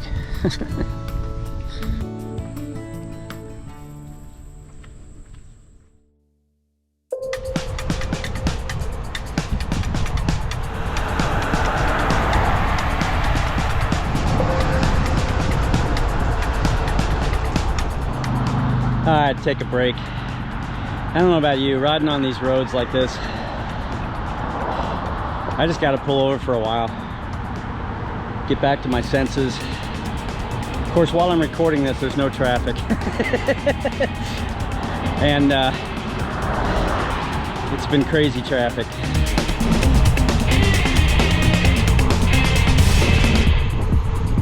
All right, good morning. Happy Labor Day to you. Crazy night of weather last night. That kind of fire and brimstone storm.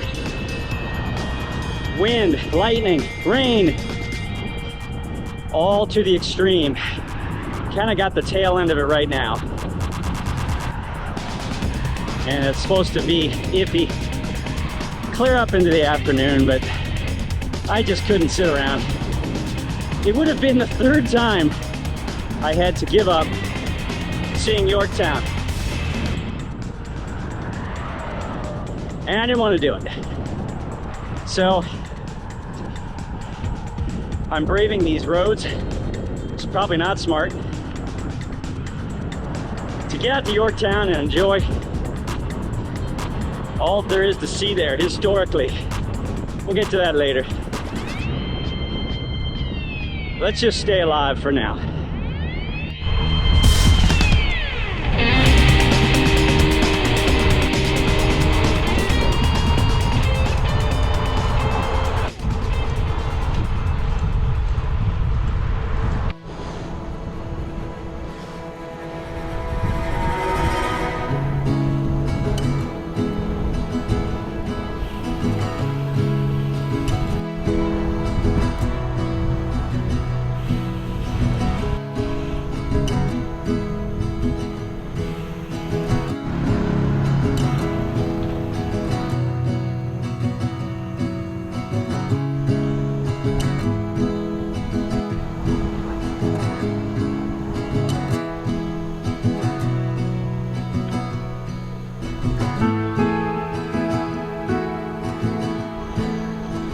So Yorktown emerged as a huge port, namely for the shipment of tobacco. As we talked about yesterday, that became a cash crop. You know, Yorktown is probably best known as, how would you describe it? The turning point of the Revolutionary War. If you look at the history of Revolutionary War, you know, it was the Continental Army getting their butts kicked over and over and over, and somehow managing to keep going. Brave people, and Washington was, you know, an incredible leader, but Yorktown was a huge turning point because after a siege here of, I don't know exactly how long it lasted, but the British surrendered. And so the reason this is called as a place of commemoration for the end really is this was really the first time that the British took an L. And so the big obelisk here commemorating the end of the war was constructed here. But the war went on for 2 more years after that, before it was the Treaty of Paris, which marked the end of the war itself. There is a really, really great museum, and there's a little driving tour that you can go through the battlefield and literally go from, you know, each little segment there speaks to something that transpired and how the lines were redrawn in battle, and it's very interesting. I think it's like a, geez, I don't know, 5 to 10 mile long tour.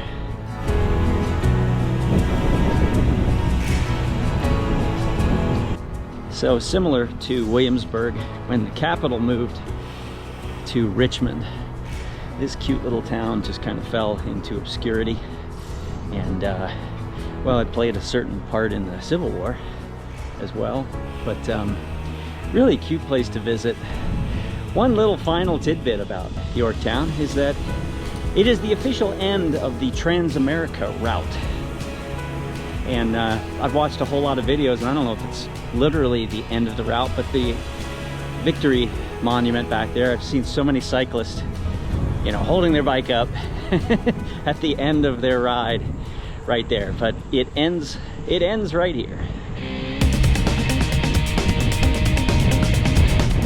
Hey everybody, it is Brian, 1 hour in the future. I have made it back to the Roadway Inn. Back at Yorktown, I asked a park ranger there for his recommendation on how to get back to Williamsburg because I did not like the ride out there. The ranger told me the best way to get to Yorktown is on the Colonial Parkway. And we both said, but it's closed. And he illuminated that a little bit more. The Parkway is over 90 years old, and it has never undergone a reconstruction. They're going to resurface it. They're going to repair several of the bridges. There's been a good bit of erosion apparently on the part going out towards Yorktown. So here's the bad news. It's going to be a 2-year project. It's going to take a long time.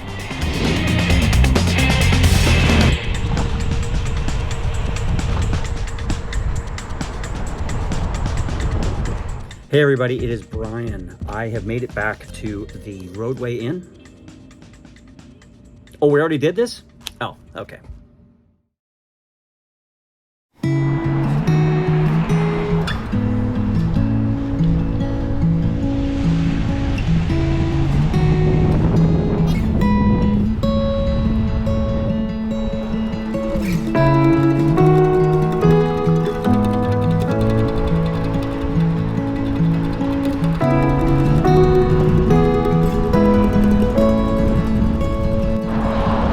Good morning. Last day of this adventure. Gonna make our way back to Richmond. About 55 or so miles. This day in Williamsburg is awesome. Oh, man. You want to talk about history overload? You know, I'm a student of human behavior. That's a heck of a thing to say. So, you know, I like to connect the dots as to why people might have behaved the way they did. Jefferson in particular is just a person that I think you could study for years and years and never understand completely. That, you know, those formative things that happened to him in his life right here, starting with studying at William and Mary. Well, anyway, great night last night. I splurged. I went to the King's Tavern last night and had just an incredible meal. And the sun set right as I was finishing. A harp player came in and dazzled us with some beautiful little music. And then I went walking around the town when the street lamps were lit. And there's a pro tip for you. If you want to see Williamsburg, I was going to say in a different light, go there at night. You know, it's lit by little lanterns and things, and it's just dark, and there's a different, very different vibe and feel. Beautiful. Anyway, good night's sleep, and now we're going to jump back on the trail here in a little bit and have a great ride.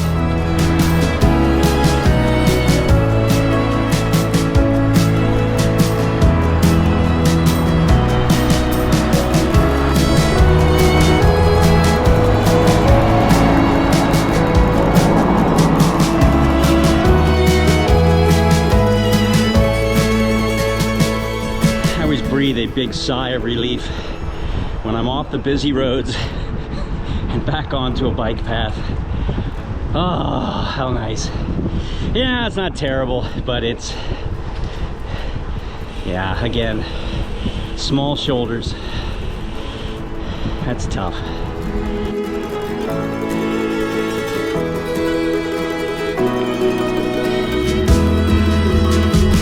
Oh my gosh, what a beautiful day. Probably can't tell. Hey, you can't tell. It's 65 degrees this morning. And after several days of just brutal heat. Yesterday was hot and muggy. Oh, feels good this morning.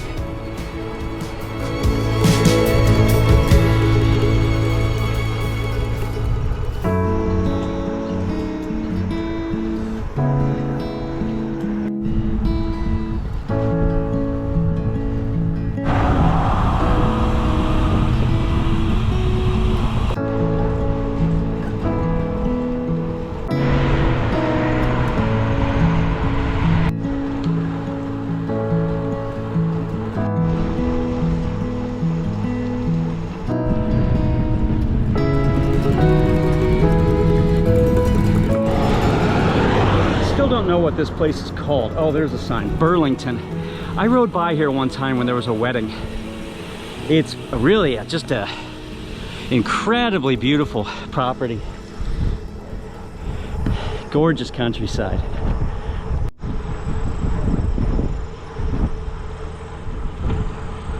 And hey, if you noticed in that video, I got a little tailwind. I've complained so much about headwinds in recent videos. How nice!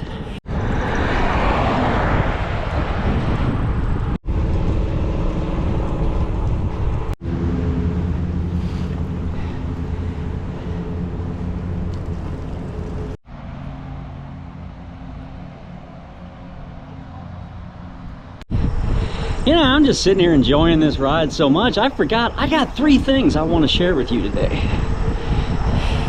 One is a little bit of wacky history. Map. I don't know what that was about. Anyway, a little wacky history. And then 2 new segments. And I can't really decide which one to go first. So I called back to the Ride Along Adventures Command Center. I asked a few of the employees there to go down to the game room. By the way, somebody asked if they could come visit the Ride Along Adventures Command Center, and I'm sorry, it's in an undisclosed location. You know, we do a lot of secret stuff, and at this point, it's just not open for visitors. Morning. So, anyway, I asked some employees to go down to the game room, where we like to spend time down there, and use our pachinko machine to decide which one we're gonna do. As a little aside, you know, people ask me, how long does it take to make one of your videos? And I laugh because I haven't done this animation yet. But I guarantee you, this is gonna take a stupid amount of time. All because of my childish need for a silly joke. All right, there you go. Well, what do you know? Mystery topic number 2. Mystery topic number 2 is simply going to be called, well, quickly. If you haven't watched any of my previous videos, you know I ride a Trek Checkpoint ALR5. I love it. It's a really solid ride. We've been many miles together.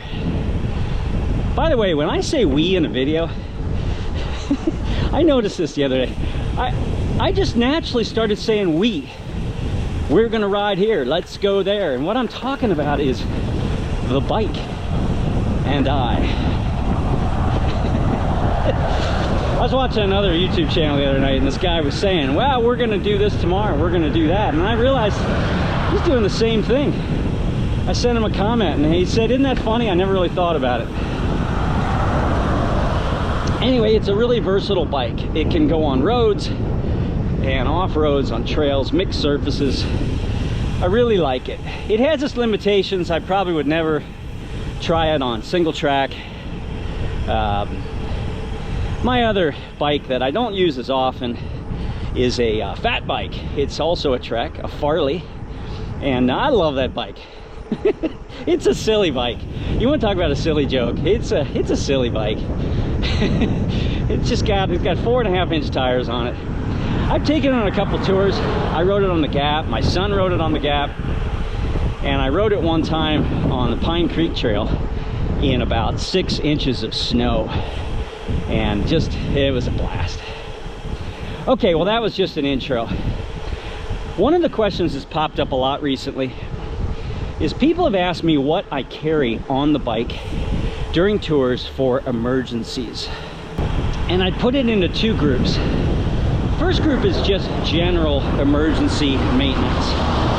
I've got a little frame bag, top tube bag, I don't know what you call it. That's where I generally carry my repair stuff. I carry a bottle of lube, chain lube, and then I carry a little bottle of Tri-Flow, which is for other stuff that needs lubrication that, you know, that's not really emergency, but man, if you're riding, you know, 70 miles and you got a squeak that you know, need some lube for, that's an emergency. I have a multi-bike tool that I keep. I recently, well, I didn't upgrade it. My son, for my birthday, bought me a new one that has a chain repair tool to it. So I carry a, you know, pocket knife with all the little bells and whistles. I used to call those Swiss Army knives. I don't know if they call them that anymore or not, but you know, a little pair of scissors, several knives. That's really helpful. And then, well, tire levers, obviously. That's part 2. But 2 items that I have learned to rely on a lot. I carry a roll of electrical tape. Some people carry duct tape. I carry electrical tape because it's generally temporary and it does its job. It's easy to remove, and then the residue isn't quite as much as I think duct tape leaves a lot of residue. The other thing I carry is a package of different sizes of zip ties. And I cannot tell you how many times, morning, how many times zip ties have saved my skin. You know, they're just useful for all kinds of things. You know, I cracked my front bag rack one time, and I was able to cinch it up with zip ties, And yeah, I mean, it was great. I had my bag in the back. Wow, why is it always about my bags? Kept slipping off, and I cinched it down. You know, they're great. They're small. They don't take up a lot of room. But wow, they've been super helpful. Okay, that's part one. Part two really is probably what most people carry, and that's related to flats. Back in the day, when I rode on traditional tubes, I'd carry a tube and a pump, and that's basically it. I didn't even carry a tube repair little kit because, well, you know, I would throw the old tube over my shoulder, take it home and fix it. I didn't want to be alongside the road fixing a tube. But a couple years ago, I went tubeless, and I have never looked back. I'm a big fan. You know, some of you I know are not fans of tubeless, and I've heard you, I listened, I read your comments, and I'm about ready to tell a story that's going to support your point of view. But for those of you who don't know tubeless, sorry, I should probably back up. Tubeless means just that. There's no tube in your tire. Now, you got to have the ability to go tubeless. Sometimes it's printed on the tire. Got to have a different kind of rim. If you're confused, you don't know whether you can do tubeless, talk to your bike shop. In fact, I think if you're thinking about converting over, you should probably go to your bike shop anyway. All right, the way I think about stuff with regards to flat repair, I tend to think about it in terms of severity, different levels of severity. And I'm not always prepared for all those levels. If I'm going out for a day ride, I don't carry all this stuff. I carry enough for the first level. If I'm going on a 2-week trip, yeah, I got more gear. And it's also trying to anticipate what kind of, you know, terrain. But level 1 severity, I would call simple punctures. And to be honest, it's not really about what I carry, it's about how I prepare. You know, you have to, you insert sealant into your tire, obviously. Morning. Different manufacturers suggest that you should top off your sealant every so many months, 2 to 6 months. Why such a wide window? Because if you have a puncture and you lose some of the sealant, you know, maybe you got to top it off. Sealant also dries out inside your tire, so you know, generally speaking, if I'm getting ready to go on a longer ride, multi-day or week, it's really easy. Thanks to my buddy Kevin, who taught me how to do that. It's not hard at all. It's a little messy. Wear a pair of gloves. It's all good. And then I just let the sealant do its thing. The beautiful thing about sealant, tubeless tires, is there's a lot of times you don't even know that you had a puncture. You don't know. It's a little hole, and the tire pressure pushes the sealant to the hole, clogs it up, and you don't even know. That's what really made me a fan of tubeless. Is I had tubeless tires for about 8 months, and I thought, man, I haven't had a flat in 8 months. Not true. When I took the tire off and looked on the inside, I had all these little, you know, little plugs of sealant. And of course, not all of those would have been tube punctures, but many of them would have been. And all those times I repaired or replaced the tube, well, in that 8 months, zero. All right, that's level 1. Level 2 is a little more severe, and that is when you have a larger puncture. And again, many times the sealant will just do its thing. You might lose a little bit more sealant because it's spraying out of the tire and it's binding together. So, you know, again, a lot of times that works. Sometimes it doesn't. And so I carry a little plug kit. And it's literally just little pieces of rubber stuff. You plug it down in the hole and it binds with the tire and the sealant. And again, clogs it up and solves your flat.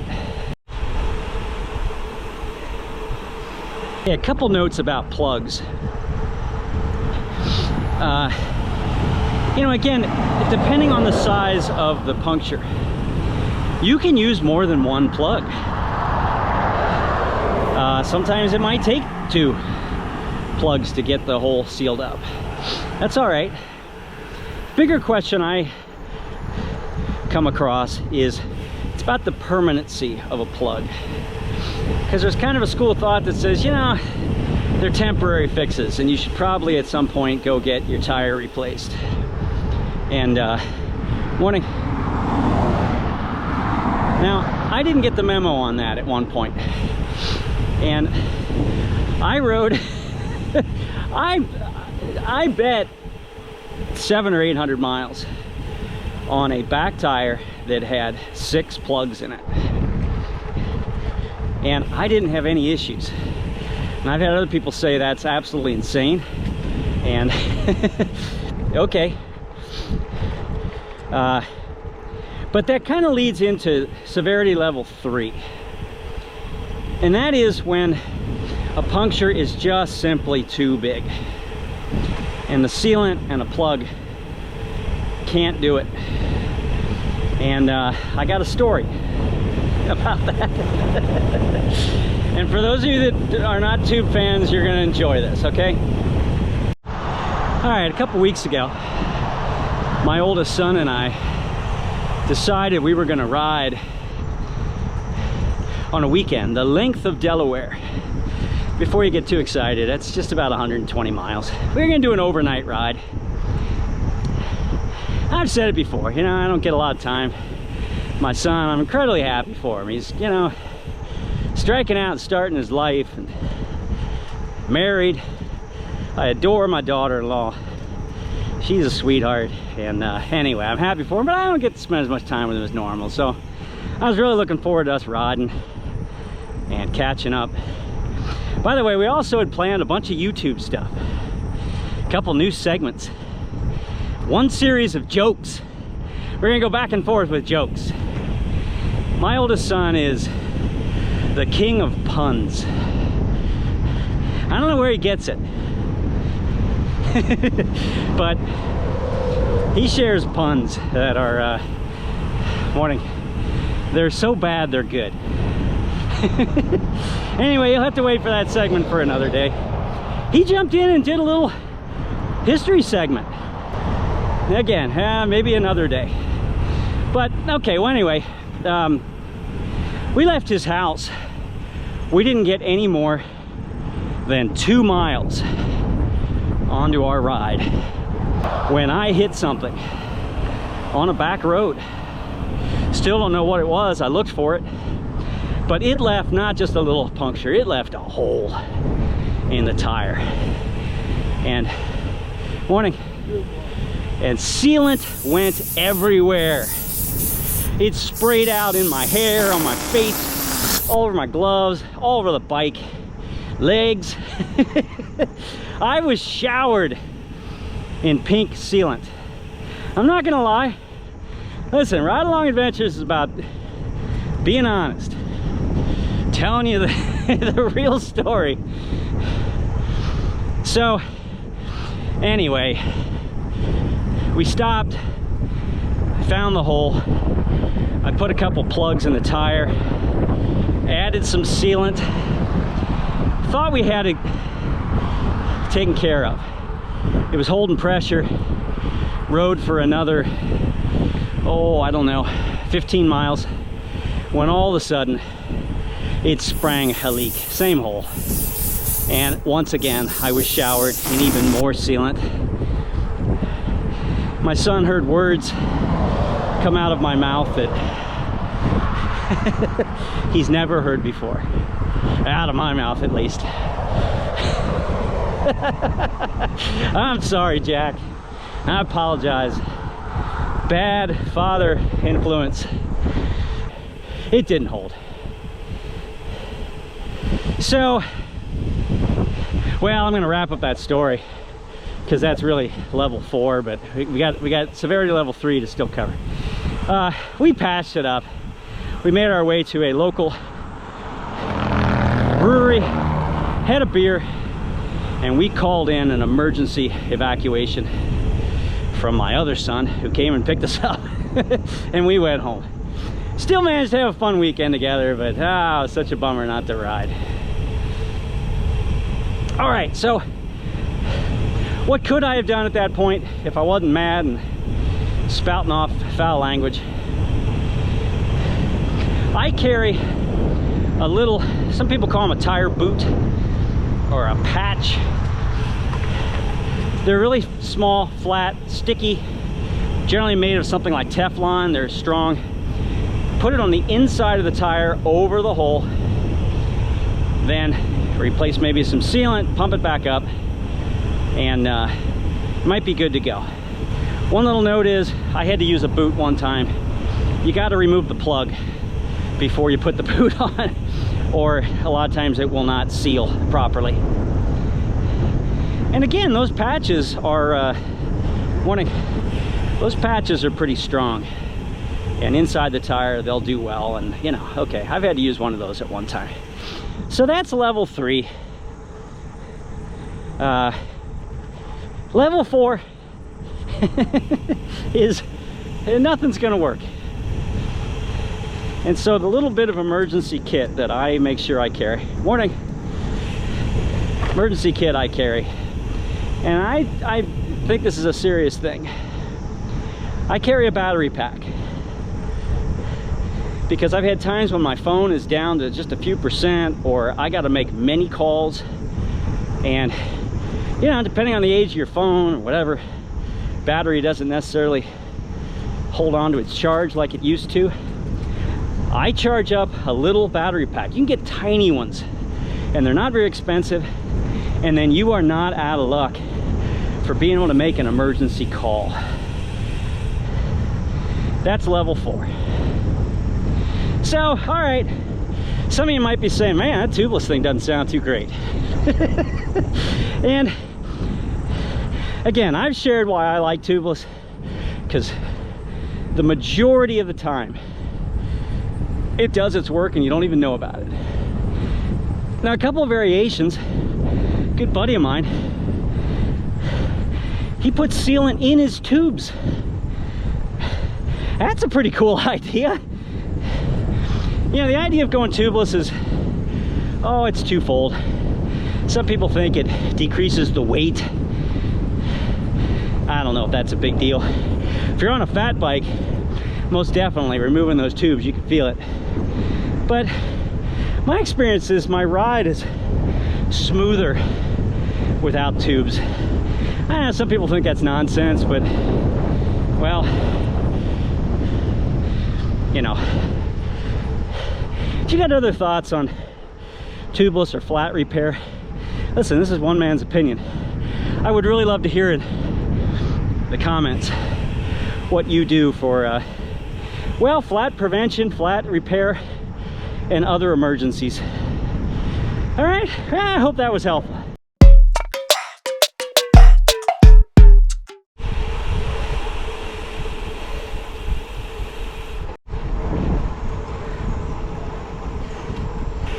Hey, sorry, one more little emergency kit. I'm not thinking about it because it's summer, but I carry a little mylar, well, they say it's a blanket. That's not, kind of an exaggeration. It's just a sheet of Mylar that it's really compacted down into a little tiny space, and then when you unfold it, you wrap it around yourself.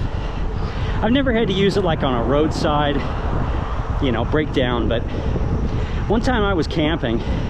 This is an emergency, and the weather changed drastically, and it got incredibly cold, and my sleeping bag was not cutting it.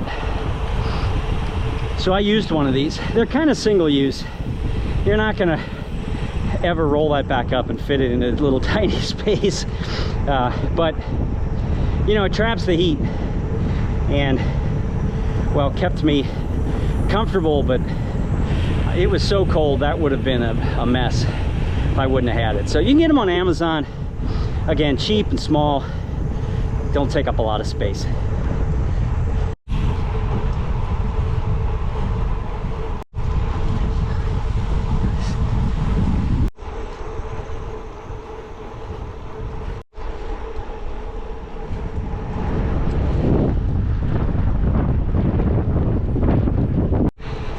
Alright, we got two more things.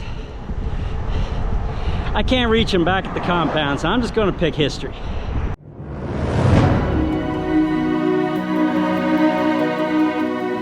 Virginia is home to a beverage. Its birthplace was actually in Tennessee. Two brothers. I think they were brothers. If not, they were close friends. Or they were close friends and brothers.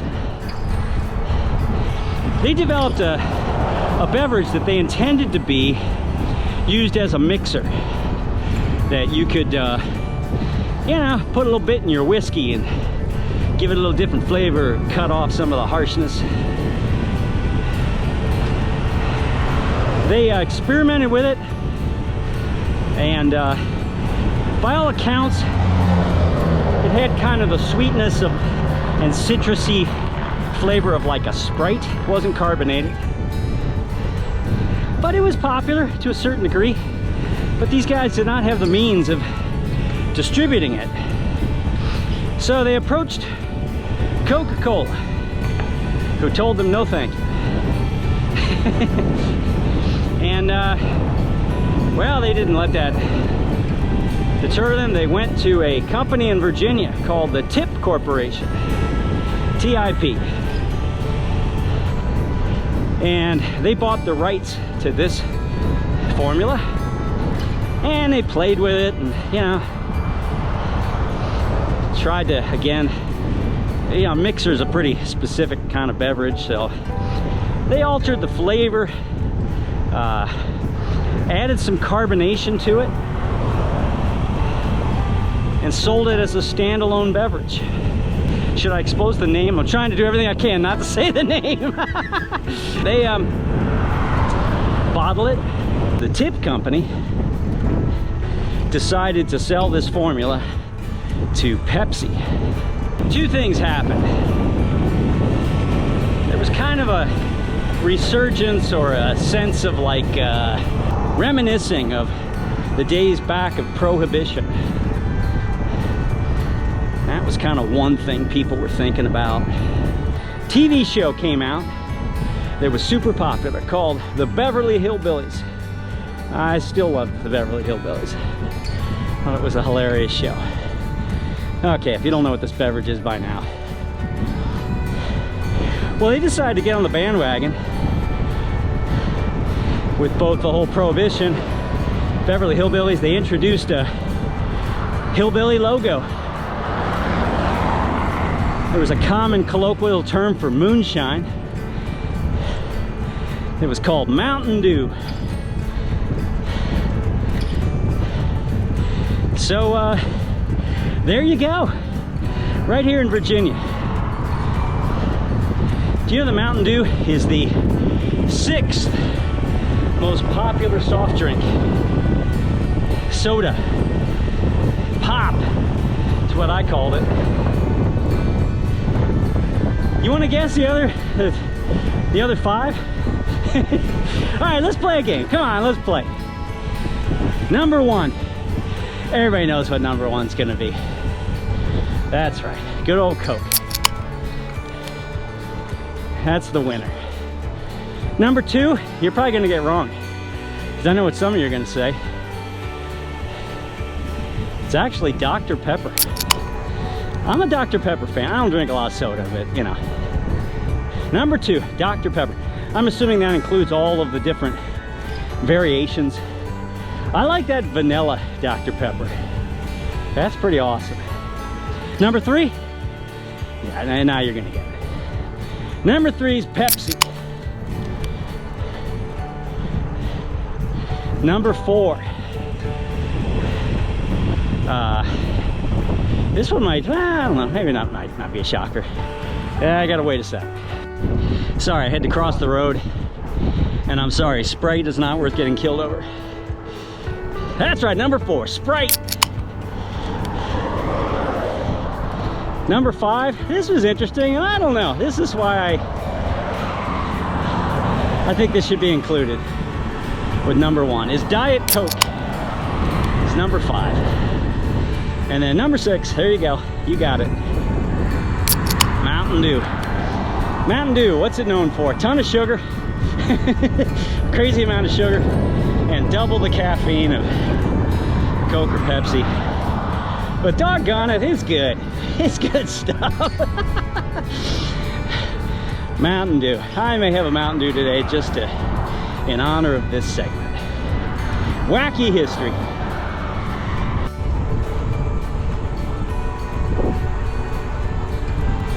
You know, one little thing about this trail, it's got a lot of turns and twists in it, which for me, I don't know, this goes back to the days of running marathons. I used to hate when you'd be able to look out and see, you know, I ran a marathon one time that I saw the finish line at mile 14. There were 12 more miles to go, and I could see all 12 miles ahead of me. All 12 miles ahead of me. Yeah, not good. This has a lot of twists and turns, and every time I've ridden this, I've had the same reaction. As I look at the mile markers and I'm like, gosh, this is flying by. It just breaks it up. Great trail.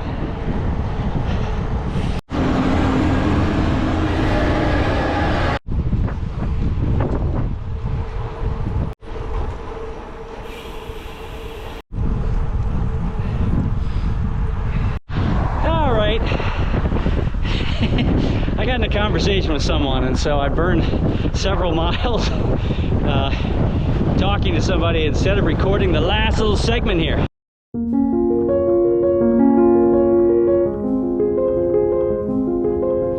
Over the years, you know, I've gotten a lot of comments on videos. Brian, you seem to have a good mindset or a positive outlook on life, and you know, and I've always kind of laughed. Being on your bike, it's pretty hard to not be happy and positive. You're out seeing the beauty of nature around you, and you know, letting your body do its thing, which rewards you with, you know, all those happy hormones. By the way, there's Richmond. So we're not far. I better talk quick. I thank you for those compliments. I really do. It means a lot to me. It means a lot to me for probably more reasons than you realize. One is that, you know, I've struggled with a bad attitude many times in life. If you were to ask some coworkers or employees what they thought about my attitude, they might be shaking their heads. Two things. About 4 or 5 years ago, I was going through some rough times. It's not worth talking about all the details, but I realized I needed to take control of my thinking, make some real changes in the way I looked at the world. And one thing I really wanted to do in retirement was, well, clear out my mind of a lot of clutter and become more healthy in the way I looked at life. And so the other day I wrote down about, I don't know, about a dozen things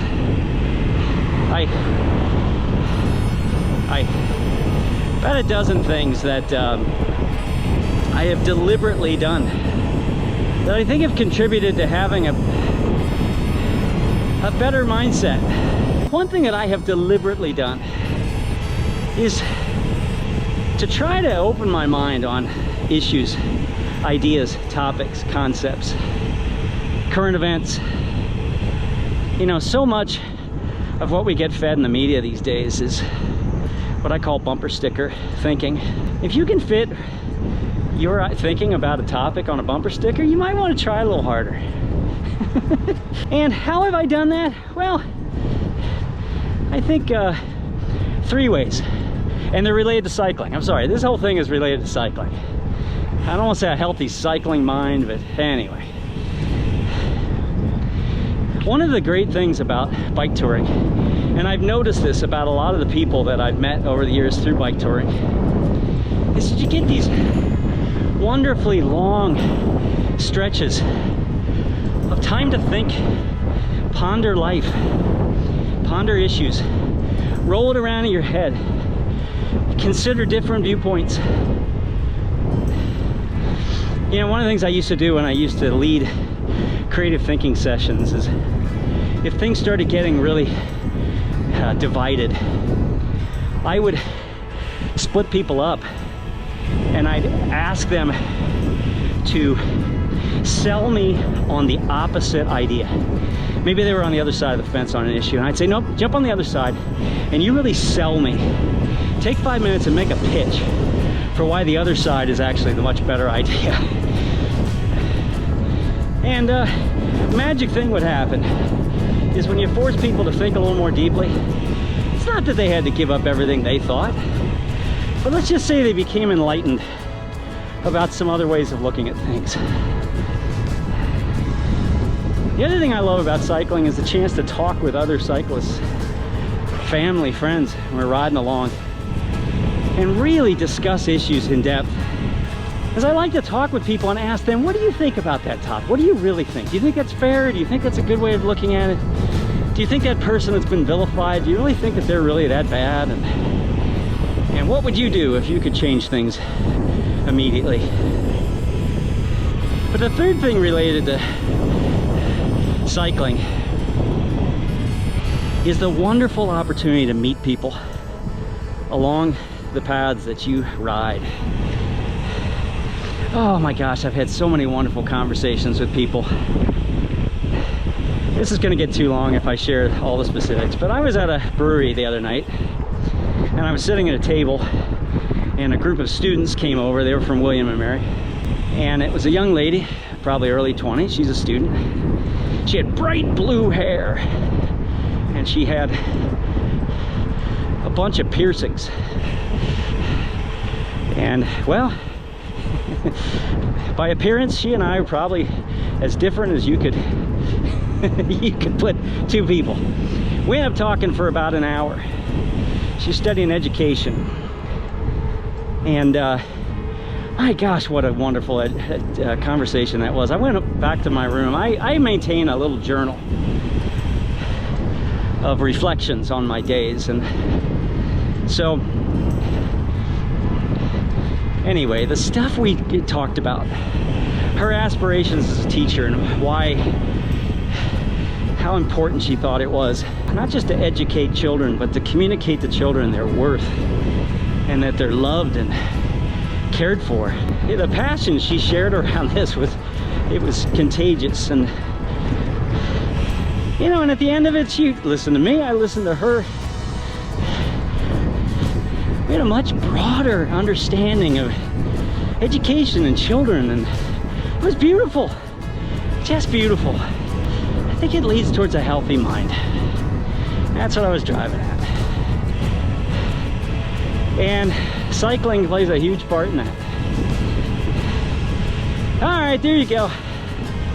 Like I said, I got about a dozen things that I think I'll share about healthy mindset, but we're almost at the end. We got like a mile and a half to go.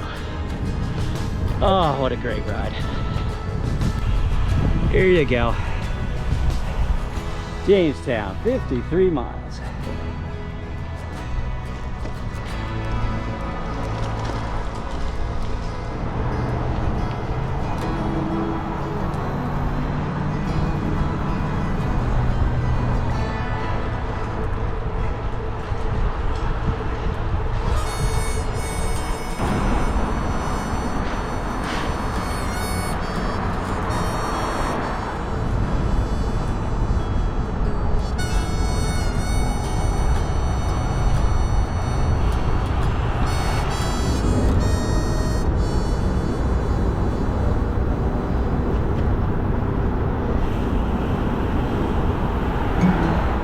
right, people of Virginia, congratulations. Wow, you do yourself proud.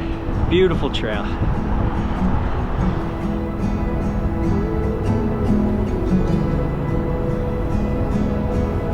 All right, one last bit of housekeeping. It is a topic that I have been really struggling with. How and when to bring up. And here we are at the very end. So this is it. I don't want to come across as silly. And this has the potential to come across as silly, but some of you will get it. You know, it all started with the beginning of this video. Many of you, because you're so observant, you know, the people that subscribe to this channel are incredibly observant, intuitive, intelligent, and good looking. Some say it's because they subscribe to the channel. See what a hard time I'm having getting down to this topic. Well, let me just dive in. The silver bullet, golden bullet, the champagne bullet, also known as the Hotel Sienna, closed its doors a few weeks back. It's a long story, but well, I had to get the registration updated. Went down to the DMV and the Hotel Sienna failed. And I took it back to Toyota and they looked at it and they couldn't figure out what was wrong with it at first. They tried some simple things and it didn't fix it. It failed again. Then they found out what was wrong. And, well, two things. One is they couldn't get the parts to fix the car. They literally told me, gave me a list of junkyards to call. That's what you get when you get a 24-year-old van. Couldn't get the part, and then even if I did get the part, it was going to be ridiculously expensive to fix the car. Technician at Toyota, I've known him for years and years. He's known me, he knows the car. It's been a source of amusement every time I come in to get it, you know, tuned up or oil change or whatever. It's still going. He looked at me with a lot of compassion and empathy, and he said, "Brian, it's time to say goodbye." And I just stood there and stared at him, and it was a little comical because he said, "Why don't you go out in the waiting room and just sit for a little bit?" He knew how hard it would be to say goodbye to the van. I've said it before, it's the greatest car I ever owned. Second to none. But in addition to being a great car, the number of memories I've had with that. You know, I bought it when my kids were just little kids. All the years of baseball and cross country and family vacations. And then on top of that, you know, my family may not totally understand this, but that van was such a partner in cycling adventures. I lost count of how many times I slept in the back of that van. Carried all my bike stuff around in it, drove all over the country. Most notably recently out to Nebraska and South Dakota. It was just, I had a weird feeling when I was out there riding. I was in South Dakota, outside Badlands National Park, and I was sitting up on this bluff. And the van was sitting there, kind of perched in the middle of RVs and other things. And I just stopped and looked at it, and I thought, man, you know, that van has been through a lot. Well, had to say goodbye. And now, look, I'm excited about the truck. I was not planning on buying a truck. That's one thing. This is kind of fulfilling a childhood dream of having a truck. I haven't quite bonded with it. This trip was fun, and it opened the doors to some new types of adventures, because I think I'm going to be able to go off-road where I wasn't able to do that before. But anyway, as excited as I am about that, I am still mourning. And I'm not exaggerating. I am mourning the departure of the Hotel Sienna. And so I went and put together a little tribute. And I asked my AI music engine to write me a song about how to say goodbye to a cherished minivan. And yeah, get your tissues ready.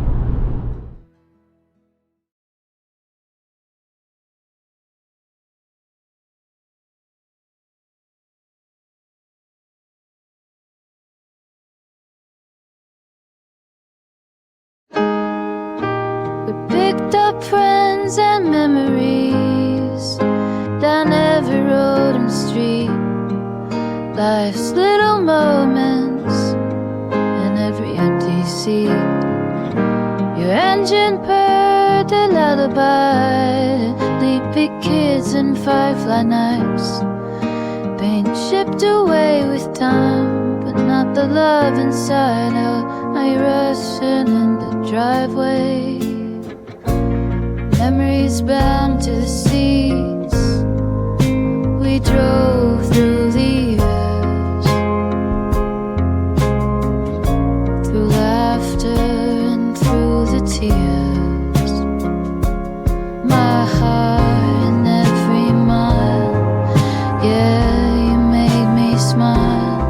It's hard to let you go. The road feels lonely, so I'm missing all those nights under the starry skies. Our little piece of home on four wheels. The stories that we